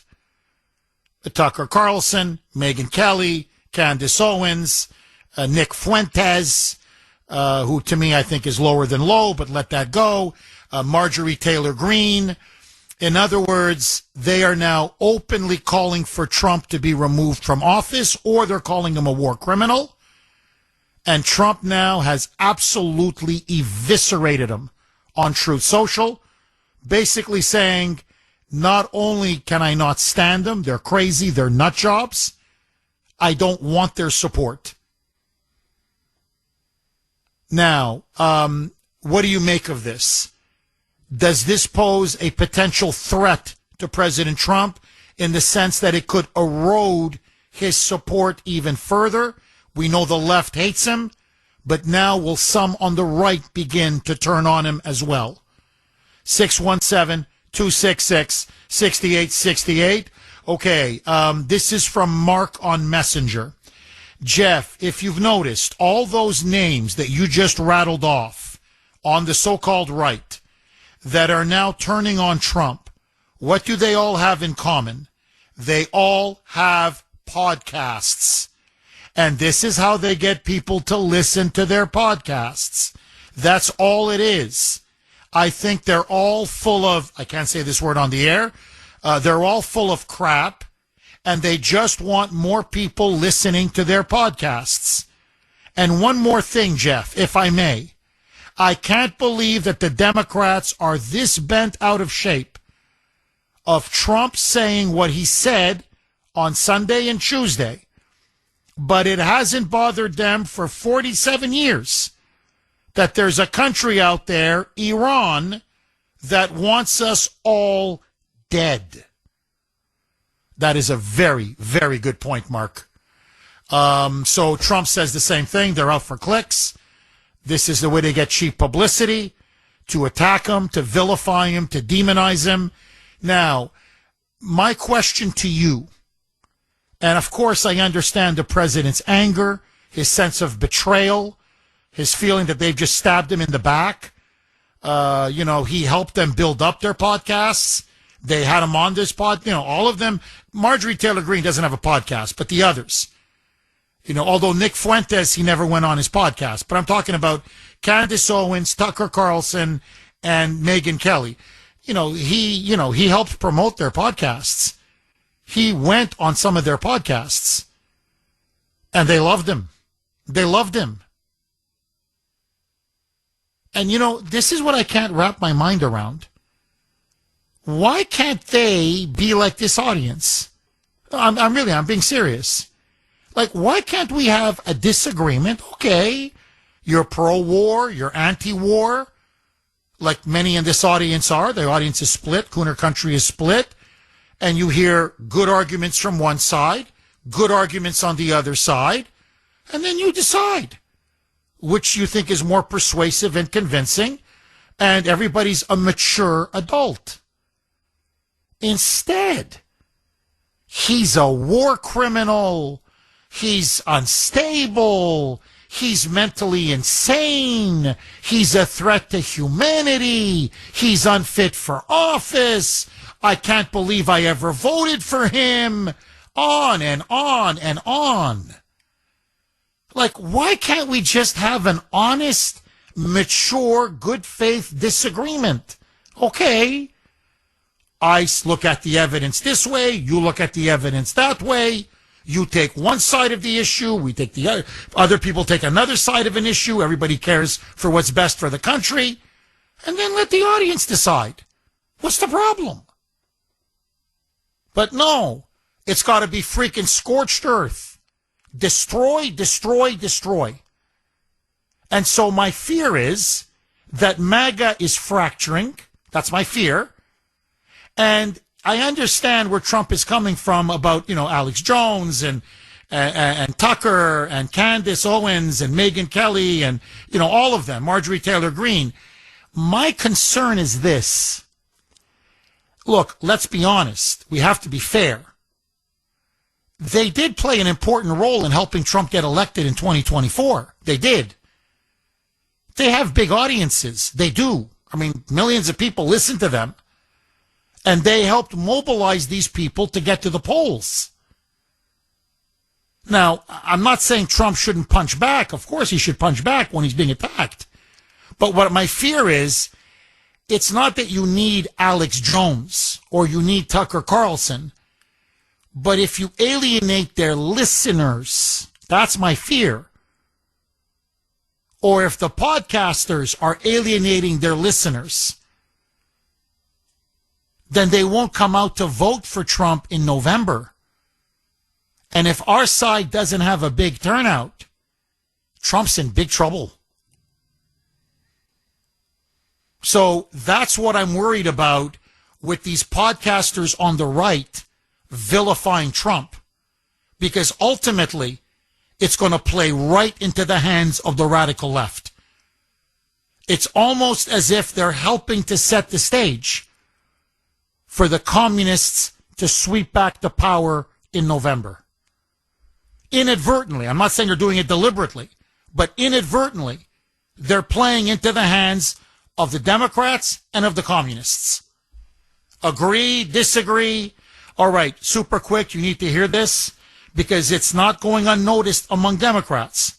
So one of the key people, key members of Congress, who's going to be at this caucus meeting today, where they're going to talk about the 25th Amendment. The Democratic leadership, Raskin is going to lead it, where they're talking about impeachment and then invoking the 25th to get rid of Trump, are actually now citing these podcasters on the right as saying, you see, it's not just us. You've got some of his most loudest vocal supporters. They're calling for him to be removed from office. They're making the same argument we're making. This is Congresswoman Yasemin Ansari. She's a radical, a Democrat congresswoman from Arizona. And of course, she's on CNN saying that Trump's statements, especially the one on Tuesday, about a civilization will die tonight, for her, cross the red line.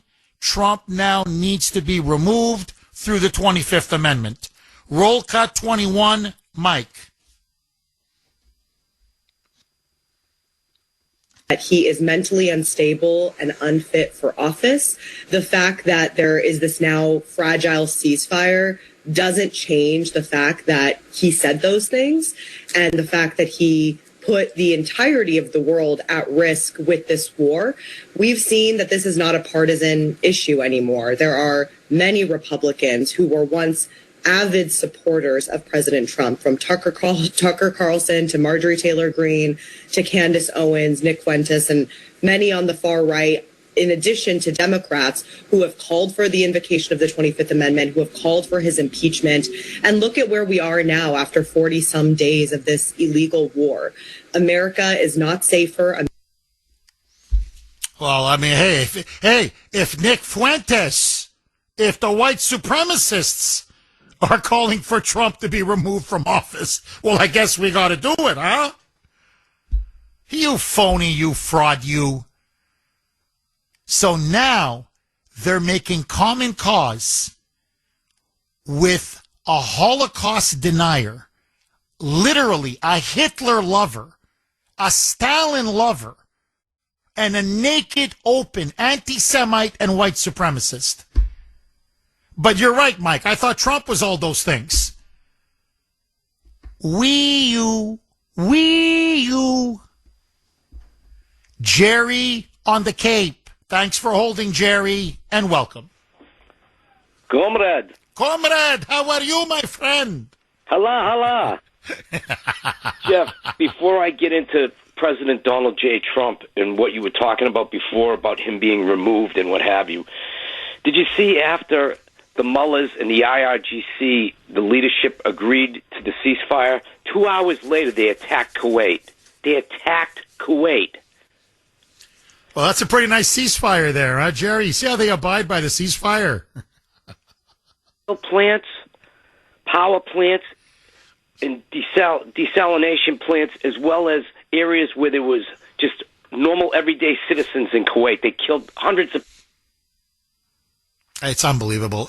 Jerry, we're up against the break. Please keep your powder dry. 617-266-6868 is the number.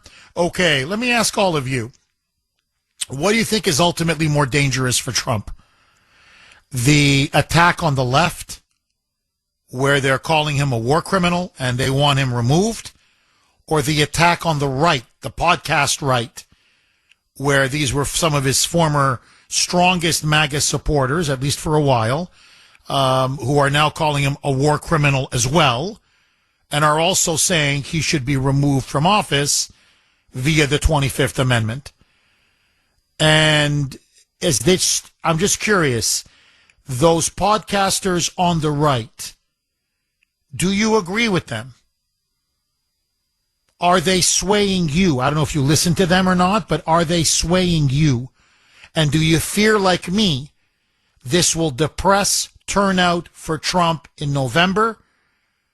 And they're playing, whether they admit it or not, inadvertently, maybe not deliberately, but are they playing into the hands of the Democrats and the hands of the communists? 617-266-6868. Let's go right back to Jerry on the Cape. Comrade, please pick up where you left off. Jeff, what I was going to say is this ceasefire is a joke. Isn't today Friday? Yes. Well, isn't today the day where all the good Islamists get together and start screaming, death to America, the great Satan, and death to Israel, the little Satan? Isn't today the day that they do that? Yes. So it doesn't end, does it? It just doesn't end until we end it. 47 years of it. Jeff, we need to take Karg Island and the whole strait, okay? The Straits of Hormuz. We need to take that whole area with all those islands, and we need to go in there and kill all the mullahs. We need to get the Israeli Defense Force, the Saudis, everybody that's in that area. They got to put up people and go in there and kill all of them. And all of those people in the countryside that agree with the Ayatollah and the mullahs, every one of them needs to be slaughtered, okay? Because this is not going to end. And it's not going to end well for the United States of America either, because they're going to unleash terrorists into this country. It's coming. I hope I'm wrong, but I think that I'm not. They're going to unleash a terrorist attack, something really bad in this country. And Jeff, beyond that, Jerry, let me ask you this. I hear you, my friend. Let me ask you this, and I agree with you. He's got to unblock the strait. You're completely right, because now you cannot have the Ayatollahs in control of the Strait of Hormuz. No way. Absolutely not. But I want to ask you this, comrade. What do you make of the argument? Because this is now what the Democrats are going to ride this now all the way to November. Okay, this is it now. This is the battle lines for the midterm and what they're going to do to Trump 2 years at the end, the last 2 years of his presidency. So this is now, and now you're seeing this alliance between the podcast right and the radical left, which is that those two Truth Social posts, the one on Easter calling for hell to be unleashed and using the F-bomb to take over the strait, and then the one on Tuesday that, a civilization will die tonight, basically calling for the civilian infrastructure to be potentially obliterated. That those two posts, not that he did anything, but that those two posts show he's unhinged, unstable, not fit to be president. He's contemplating committing war crimes. That's what their argument is. And that now he should be tried as a war criminal and removed from office. What do you make of that argument, comrade? I agree with Mark from Medford. All of this stuff from the far-right podcasters is just to get clicks, just to have people listen to their podcast. That's all this is. Now, are there some weak-minded people that will buy into all of it and just say, I'm staying home, I'm not going to vote in the midterms? Yes. But there's far too much propaganda and brainwashing going on out there, even from people on our side that are supposedly on our side. They're controlled opposition, I believe, Jeff. Interesting. Comrade, let me ask you this. Of that group, whatever, 4, 5, 6 of them, is there one in particular that has surprised you the most, where you say, I didn't see that one coming? I just would not think, yeah, of course, you have disagreements with the president. That's normal. You're an independent-minded thinker. You're not going to agree with anybody 100% of the time. But that they would so turn on him to A, call him a war criminal, and B, to call him to be removed from office. Is there anyone in particular that surprises you, comrade? Tucker Carlson surprises me the most. Interesting. But over the last couple of years, Jeff, ever since he left Fox, he's talked about some strange things during that period. Interesting. Interesting. Comrade, thank you very much for that call. I'll be honest, for me, the one is Marjorie Taylor Greene. Because she was so close to Trump. You know, for a while, they were practically inseparable. I mean, in some ways, she was MAGA in Congress. You know, he had no more loyal, ferocious defender and supporter than her. And okay, I understand they had a falling out over the Epstein files, but it's got so poisonous, and so the bile between them now, and you know, both of them. But you know, he calls her Marjorie Trader Greene, right? So, but you know, now she's like, he's unfit, he's unstable, he's a madman, he's a threat to humanity. He's got to be removed now. I never would have seen that one coming. Anyway, that's just me. 617-266-6868. Mark in Lowell. Thanks for holding, Mark, and welcome. Hi, Jeff. Hi. The main thing I wanted to talk about was the 25th Amendment. Yes, go ahead. Like you said, it's all bluster. So I'm not going to go any further because you specified it. Only one that could do it is vice president to start it. Now, the second thing is, you know, this thing the Democrats are putting together, a caucus, and they'll probably introduce some kind of bill that will get rejected. But what should happen is when that bill comes forward, Mike Johnson should go to the hopper and grab it and say, hey, there's a bill from the Democrats, blah, blah, blah. The name is incorrect, and the date is 4 years too late. And reject the bill for incorrect information. And the wrong guy, right? So you scratch out Trump, put in Joe Biden, right? Here, let me send it back to you guys here with the revisions. Keep going, Mark. Go ahead. Mark, Mark, are you? Let me ask you this. Look, you're right. They don't have the votes. It is bluster to some degree, to a lot. You know, and the 25th Amendment, it has to be initiated by Vance. They have to have a majority of the cabinet. It's just not going to happen. But it's intellectual warfare. It's political warfare. They're laying the groundwork, for their November campaign, and to continue this relentless demonization of Trump. Because what this is doing is Trump, war criminal. Trump, war criminal. And they keep now, that's what they want the people to think. And so as a political strategy, as an ideological propaganda strategy, is it smart on the part of Democrats to be doing this? Or are many independents and moderates going to look at this and say, is this what we're going to get for 2 years?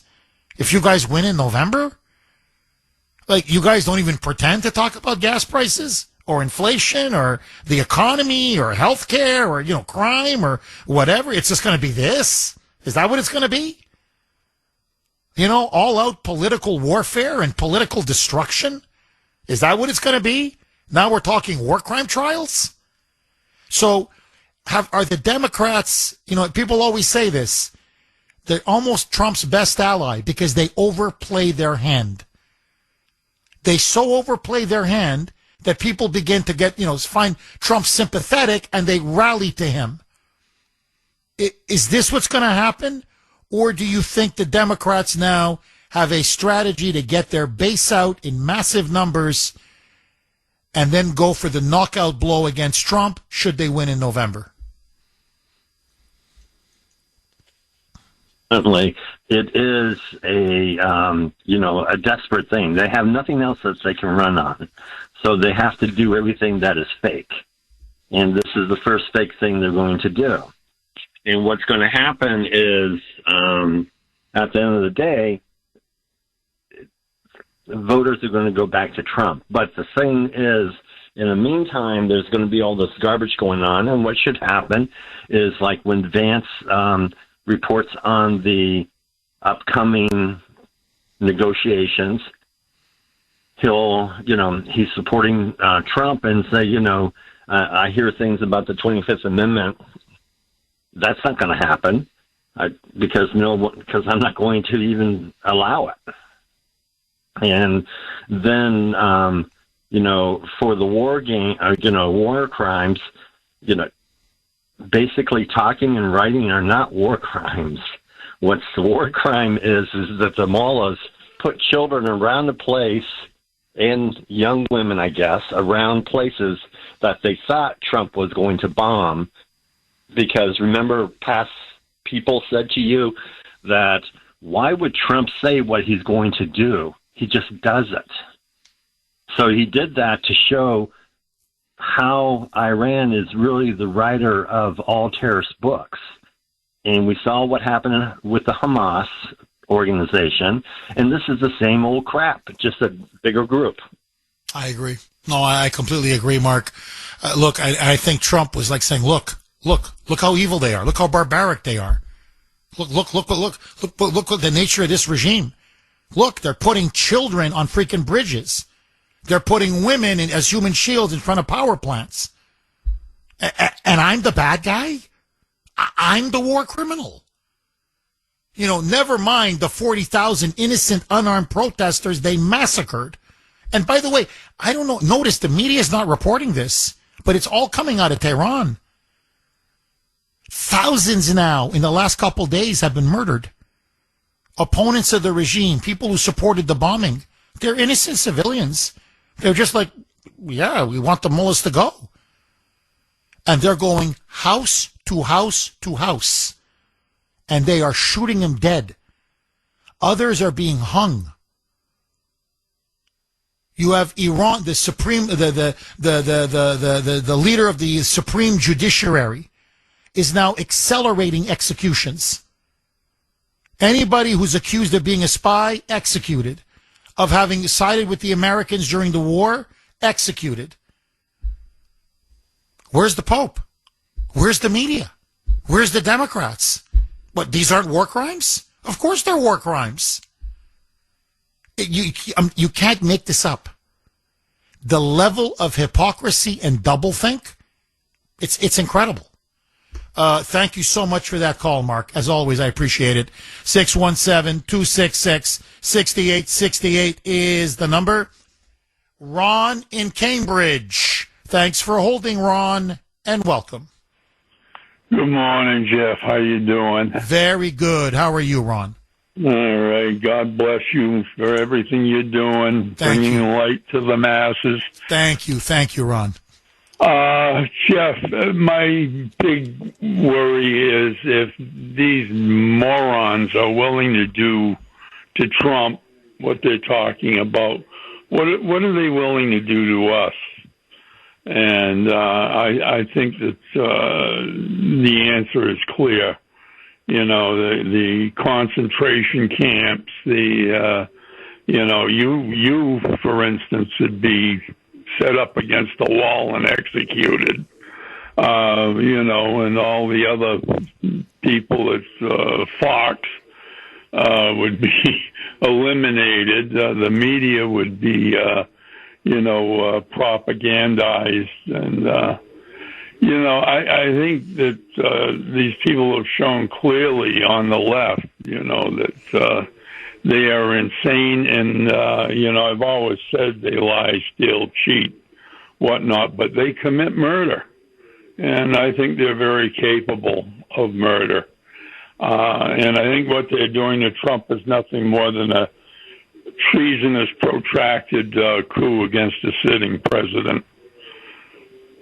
Oh, there's no question. Ron very eloquently said. No, look, this is what, and I kind of was my opening monologue, but just to bring it all full circle, because I think you nailed it. Today's big meeting, this huge caucus they're holding, what they're really saying is, we don't accept the results of the 2024 election. We want to impeach him again. We want to overturn the results of the election again. And now it's getting to the point we want to forcibly remove him from office. And why? Because we want to try him for war crimes. And what we want to do is brand him and his entire movement and supporters as war criminals. So that means ultimately they're going to come after us. Certainly people like me. There's no question about that. And so, and by the way, they're coming after Trump and his family. So this is what I mean. They're escalating. Nothing has changed. You know, everybody was saying, well, after 2024, the Democrats have learned their lesson. No, they haven't. If it's possible, they're even more rabid than they were before. So they're not abandoning lawfare. They're in fact intensifying lawfare. You know, they're not, by the way, they're all, woke censorship. It's all going to come back. It's going to come back even worse. Look, don't take my word for it. I could cite you member of Congress after member of Congress. Just check out Congressman Jason Crow. Like a crow. C-R-O. Democrat from Colorado. And he was interviewed recently. He said, oh no, I'll tell you what we're talking about in private. This is what Hakeem Jeffries and Kathleen Clark and, everybody, Congresswoman Clark, and the Democratic leadership and Chuck Schumer and AOC and this, Tlaib and Ilhan Omar. And this is what we're talking about. He goes, no, we're going to put people in the Trump administration in jail. He goes, oh no. And their supporters in the media and businesses, anybody who gave them money or donated money or supported them, or we're going to put them in jail. Like, they better get ready. We're coming after them. In other words, open fascism, open communism. We're going to jail our political opponents. Screw you. And I'm like, what? In the United States of America? So to justify this is what this is going on. You see, they can't just say, we hate them, so we're going to jail them. And we hate MAGA, so we're going to jail them too. So they have to come up with a justification. What's the justification? Well, they're not just evil. They're war criminals. They're the Nazis at the end of World War II. They hung Mussolini in Italy. Hitler had to go in a bunker and commit suicide because he would have been hung. They rounded him up and put him in Nuremberg and they tried him. And if you were seen to be a Nazi, you were destroyed in Germany. So that's what they want to do. They want to set up the legal political justification, the basis to put Trump in prison, to put his cabinet in prison, and to put all of us in jail. At a bare minimum, to brand us as the Nazis of the 21st century, so we can never challenge the globalists and the swamp again. That's what this is all about. It's not about, do they have the votes now? Of course they don't have the votes now. They're not going to impeach him now. They're not going to get JD and, over half of the cabinet to go against Trump. Of course not. But it's going to be, repeat. War criminal. Based off of two true socials. By the way, that's why personally, okay, and I don't think it's going to happen because I think the mullahs are going to string us along, but let that go. Personally, I hope JD comes back with a deal. I mean, a good deal. Not a bad deal, a good deal. They don't get to control the Strait of Hormuz. We get the enriched uranium from the ground. Okay, in other words, that's it. We won the war, bye-bye. Because this way, it's going to completely undercut their case. Why? He threatened. They went to the table. There was a peace deal. What are you talking about? Not only was there no military action, not only was nobody, there was no war crime, nothing was committed, but it literally led to a peace agreement that ended the war. And you want to what? Sorry, impeach him on that? Like, are you crazy? So now, if you've noticed, they're really blasting JD. They don't want the talks to succeed. It's like, please, they're rooting for the mullahs. Please, come on, let there be no peace. Let there be no peace. I mean, it's sick. Think of World War II, the Democratic Party, or if you want the Republicans, because they were in the opposition. Okay, FDR was a Democrat, and the Democrats controlled Congress. So think Republicans supporting Hitler, cheering for Hitler. That's what we have. The media cheering for Hitler. Not just we're against the war. That's one thing. Okay, that's just a policy disagreement. No, we want the Nazis to win. Go Adolf. Go Deutschland. Go, baby. You know, blow our guys out of the sky. Slaughter our troops on the battlefield. The more you kill, the better. Send our boys back in body bags. Yeah. Ay, ay, ay. Ay, ay, ay. It is a party of treason. It is an anti-American lunatic party. That's what you're now seeing in front of our eyes. Why? Because they lost power and lost an election. Sue in Maine. Thanks for holding, Sue, and welcome. Hi, Jeff. Just hi, to Sue. add a little bit. Oh, hi. Just to add a little bit more to your already depressing show today. Sorry, I don't mean to be depressing. I'm sorry, Sue. Oh, you're depressing, all right. What would happen if J.D. Vance was, eliminated? Then you'd have that Speaker of the House move up, right? Yeah, well, I mean, let's just play it out. Let's say something happened to J.D. and they were able to invoke the 25th Amendment and get Trump removed. Yeah, then it would be MAGA Mike. Or Mini Mike, as I like to call him. Exactly. I mean, when you think about it, he's easily manipulated, so I'm just saying, could happen. Oh, they'd love to have him. Oh, Mini Mike? Oh, they'd love to have him. No, I mean, look, and I got to say this, Sue.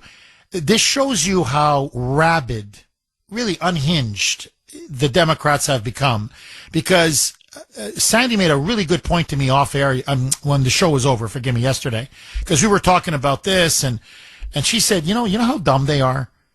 Let's say they remove Trump, just if they can pull it off, just for the sake of argument. Well, who's next in line? JD. Now, JD is more conservative than Trump.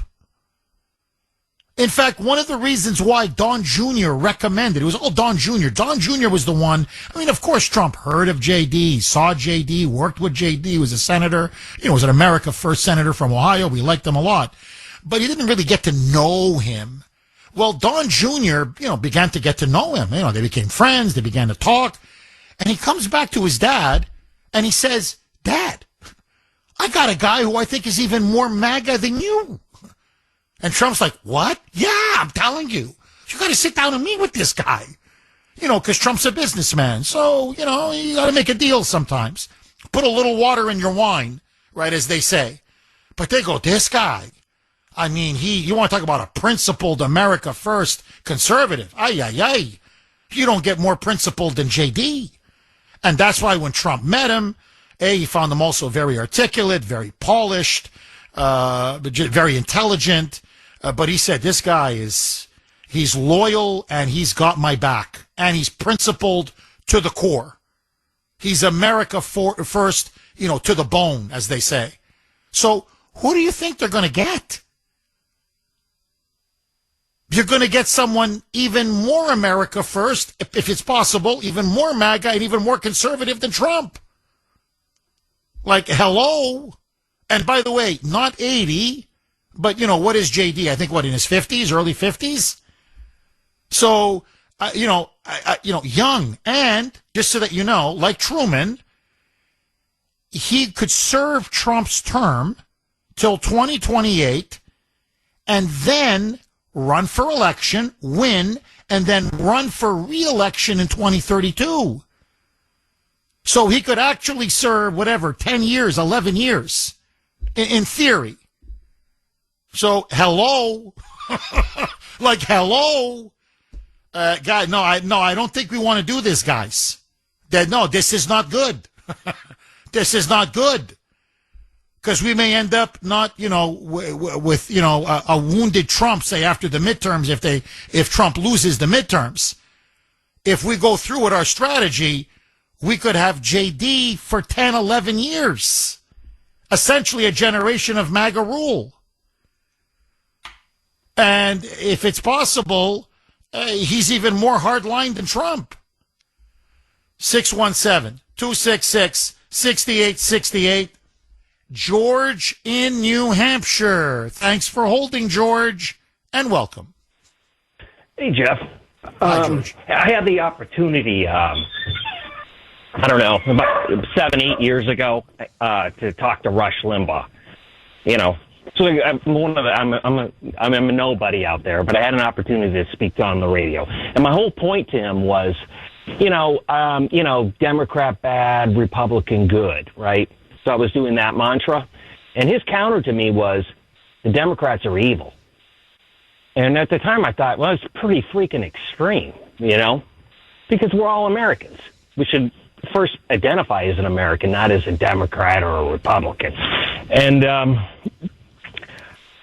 now, as more time has gone by and I replay that conversation, in my mind, I think he's a little more right than I thought at the time. And I just think that I think the issue that Trump has right now is that he needs to take a lesson from JD and just be more like a Coolidge, just more matter of fact, non-emotional, and explain the facts of why we're doing what we're doing, because I believe in what we're doing is correct. It's uncomfortable and it's brings uncertainty to the market, but it's necessary. I don't know how you see it. Well, George, look, I can just tell you this. You can tell whether someone is effective or not by the reaction of the Democrats and the media. And this is what they say about J.D. Vance. They say Trump talks like a fascist, but J.D. is the real fascist. So if you can believe it, by the way, they're already calling for J.D. to be executed. There's already death threats against him.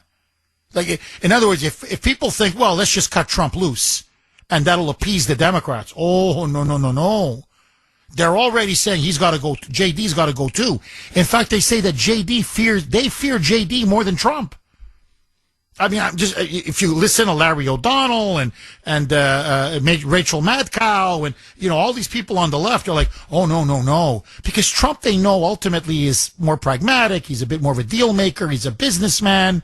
Look, Trump will cut a deal. I mean, he'll get a lot, but he's willing to give and take. They go JD, and because also JD really knows how to explain things.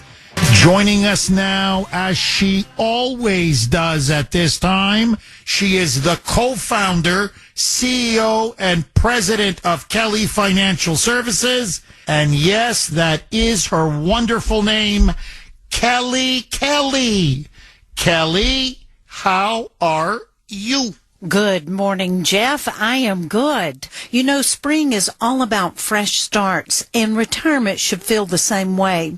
But here's what we often see. People aren't necessarily stressed because they don't have enough. They're stressed because everything feels unclear. Too many accounts, too many moving pieces, and not enough confidence about how it all fits together. That's why we created a guide called You've Reached the Retirement Summit. Now what? It helps you step back and answer key questions. How long does your money need to last? How does income work in retirement? And how do you move forward with more clarity and confidence? At Kelly Financial, our advisors help simplify things, organize what you have, and help you understand how it all works together, because retirement should feel like a new beginning. If you'd like a copy of the guide, give us a call or email us at kelly@kellyfinancial.org. Jeff, I'll continue this conversation tomorrow morning at 9 a.m. on Safe Money Strategies Radio.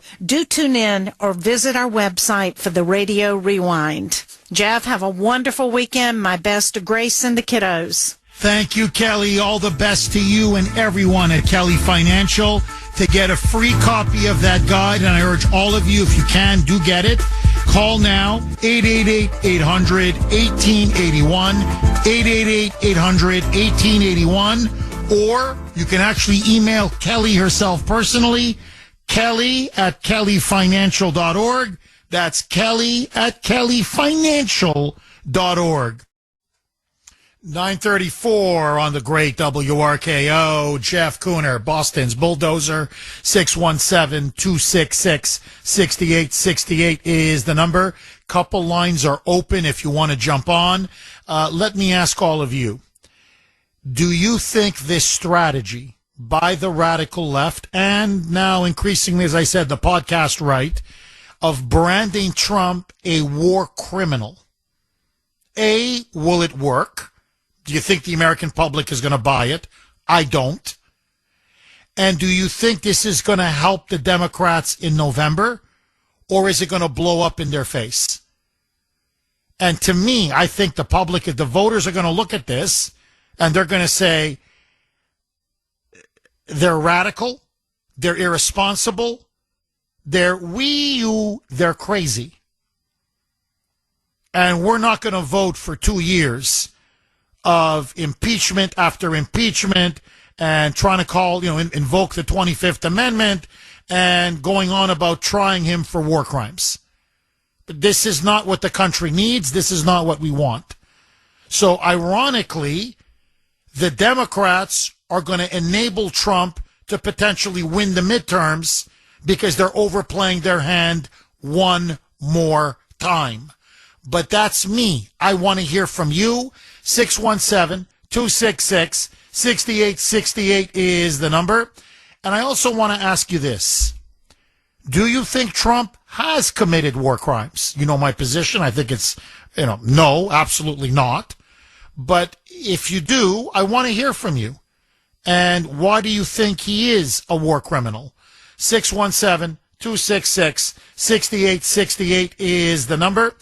Ed in Pittsburgh. Thanks for holding, Ed, and welcome. Hey, morning, Jeff.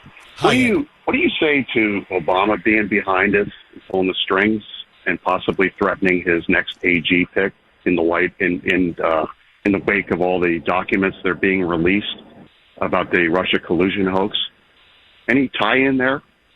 I mean, I think Obama is definitely behind this. I think there's no question. And I don't think it's an accident that David Axelrod, who's really his top consigliere, his senior advisor, met with Pope Leo XIV yesterday. In fact, they met for so long. I mean, this became almost like a mini scandal in Italy because the Italians they're pushing for the Olympics again and they want the Pope's support. Anyway, I don't want to bore you, but he was supposed to attend a meeting with Italian Olympic officials, and the Pope was very late. And he's not late. I mean, he's very much on time. And he was late because he met so long with Axelrod. Now, the Pope has been really attacking Trump on Iran, on that threat that he made on Tuesday, the war in Iran, saying, he's getting civilians killed. You don't threaten to kill civilians. Anyway, so the Pope has really been tearing into the president. Not the mullahs, but the president. So why would you be meeting with Axelrod? And by the way, it was, very affectionately. It wasn't like just he's on the calendar, I meet him. No. Hugging, holding hands like they're buddies. Think about it. Axelrod is radically pro-abortion. He abortion up until you're born. Okay, infanticide. Radically anti-family. I mean, everything he champions is against the fundamental teachings of the church. But the Pope is meeting with him? And I think it's obvious. Axelrod was acting as the emissary of Obama. Now, remember, Obama is watching Trump undo everything Obama built during his 8 years as president, in particular his crown jewel, which was Iran. Please, don't take my word for it. Obama's official biographer said that what shocked him the most is that in the second term, Obama subordinated everything. I'm talking another civil rights bill. I'm talking affirmative action, racial quotas, you name it. He said everything was shelved. Everything had to be subsumed to the Iran deal. He wanted to put the Ayatollahs on the road to the bomb. Everything to him was about Iran. Empowering Iran, emboldening Iran, financially enabling Iran. So what Trump is doing is he's wiping out everything Obama did, his whole presidency. And by the way, 40 years of generational wealth that the mullahs have, built up to buy weapons, ballistic missiles, the nuclear program. He just undid it in 40 days. So Obama wants to take out Trump like you can't believe. And to me, only Obama could come up with a strategy this vicious, full of this kind of malice and this nefarious. Because Obama doesn't mind if the country descends into, political civil war. He wants to tear this country apart. That's part of his transformation of America. So I completely agree with you, Ed. I think there's no question. This strategy is Obama's strategy. And they're using the Pope as a way to sort of soften the ground by saying, whoa, even Pope Leo is saying, Trump crossed the Rubicon there. Oh, that Truth Social, that was beyond the pale. You don't threaten civilians. So the Pope came as close as you could to call Trump a war criminal. So no, this is clearly the hand of Obama. I agree with you, not 100, 1,000%. And that's why where are the Republicans? Again, I keep saying this over and over again. Why is it, always Trump and now JD and others, but why is it always basically Trump alone and people like me who are defending him? I mean, where is the Republican Party? Nowhere. And so make no mistake about it. This is a deliberate, premeditated, coordinated strategy. And we have to fight back and we have to discredit it. Because Trump may be many things, but I'm telling you the one thing he's not is a war criminal. Look, this is a poor guy that agonized for days about, I don't want to do this. For God's sakes, that's why he was frustrated on Easter Sunday. He was so frustrated. Basically, if you want to know his post is, look, you've been defeated. Like, what's the matter with you? You want to have, civilians killed? Like, you sick bastards. Like, just agree to the ceasefire. Open up the strait and this thing ends. So he doesn't want to kill civilians. The last thing he wants is to kill civilians. And that's, to me, is the tragedy now of what they're trying to do to this man. Ed, thank you so much for that call. Really, really good call. 617-266-6868. Agree, disagree.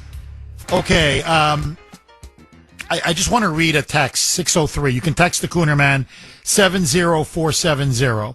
And I think, for me, 603 sums up exactly how I'm feeling about this internecine war that you're seeing now on the right between some of these, heavy-hitting podcasters who were some of the Trump's biggest supporters and now have become his arch enemies. So, like Tucker Carlson and Megyn Kelly, Candace Owens, Alex Jones, you could go on.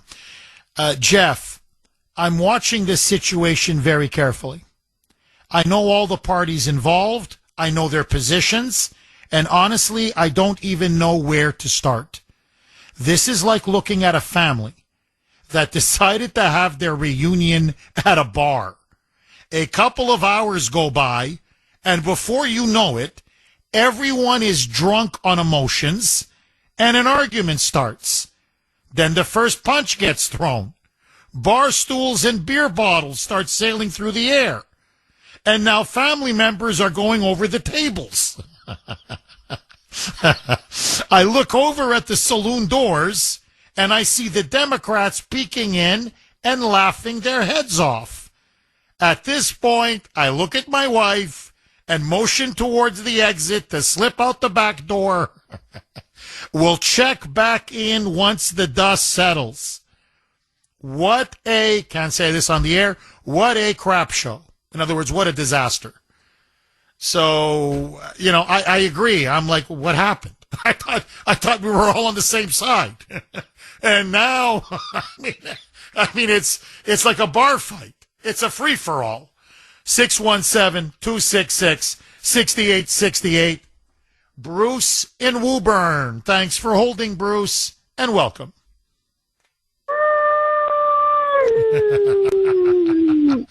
Oh, this could be the ultimate in moonbadism. I agree with you, Bruce. What do you make of all this, my friend? Jeff, this guy Crow, is he related to Jim Crow? Are you serious, dude?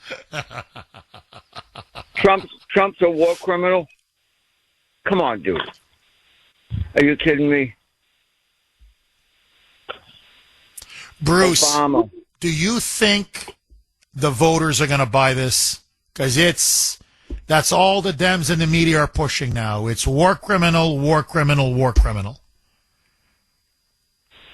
If they buy it, I'm just disgusted with why are we laying down for these people? Why aren't we kicking up sand, Jeff? This is insane. I mean, I tried to finish my conversation with you about ICE, and I tried to let you know that ICE, those guys love you in a non-sexual way. It's unbelievable, Jeff. And they're trying to do their job. Trump's trying to do his job, which is save the world, which he has. And now he's a war criminal?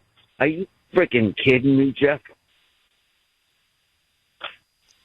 Well, this is a man who's such a quote-unquote war criminal that it was reported over the weekend. It said it was like gut-wrenching for him to even think about having to hit the civilian infrastructure, because the last thing he wants is to see children and innocent people, inadvertently killed, collateral damage.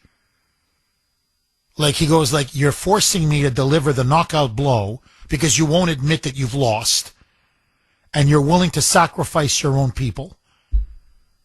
So that's the war criminal you have in the White House. You can't make this stuff up.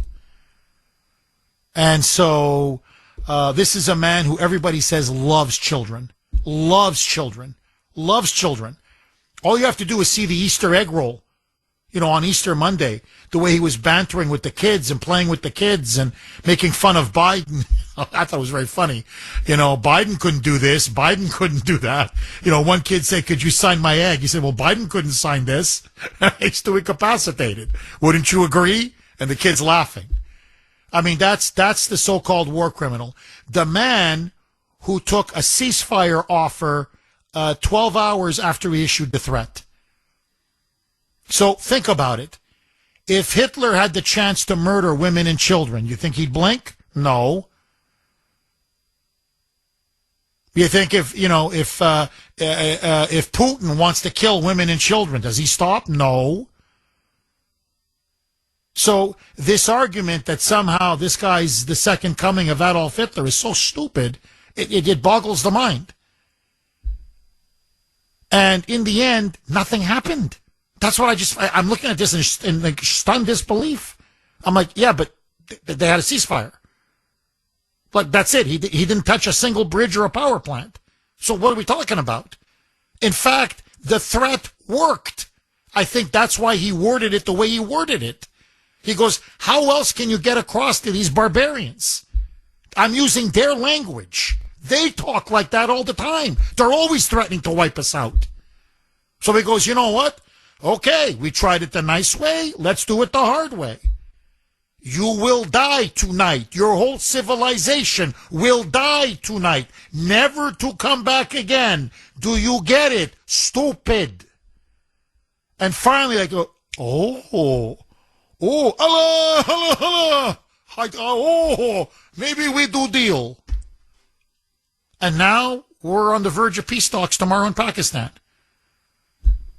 So if he fights the war, he's damned. And if he doesn't fight the war, he's damned. That's the Democrats, and that's the media. And sadly now, that's some of his former allies in the podcast, who have a podcast. Now they hate him. They have the same TDS as the left does. You can see it. Now they just hate him for the sake of hating him. 617, thank you for that call, Bruce, as always. 617-266-6868. All right, Steve, I'm going to squeeze you in. Mike just told me 1 minute. The floor is yours. Go. 3 quick points, Jeff, and I'll be brief. I just was watching a movie on Turner, Destination Tokyo, about a submarine in Japan. Cary Grant, the commander, said to his troops, his people in the submarine, the Japanese teach their kids at 5 years old to use knives, at 13 years old to use guns. I couldn't believe it. It was exactly the same as Hamas. That's number one. Number two, Trump should say to the Iran leaders, Straits of Hormuz, ships will go through. If one ship is bombed, then we will unleash the wrath on you. Don't do it first. Let them blow up a ship, and then everybody will be on Trump's side. Number three, Stephen Miller and Trump cabinet members are in army bases. This left-wing Nazi Communist Party today will stop at nothing if they win in 28. They will be violent. Steve, I wish I could disagree with you. I can't.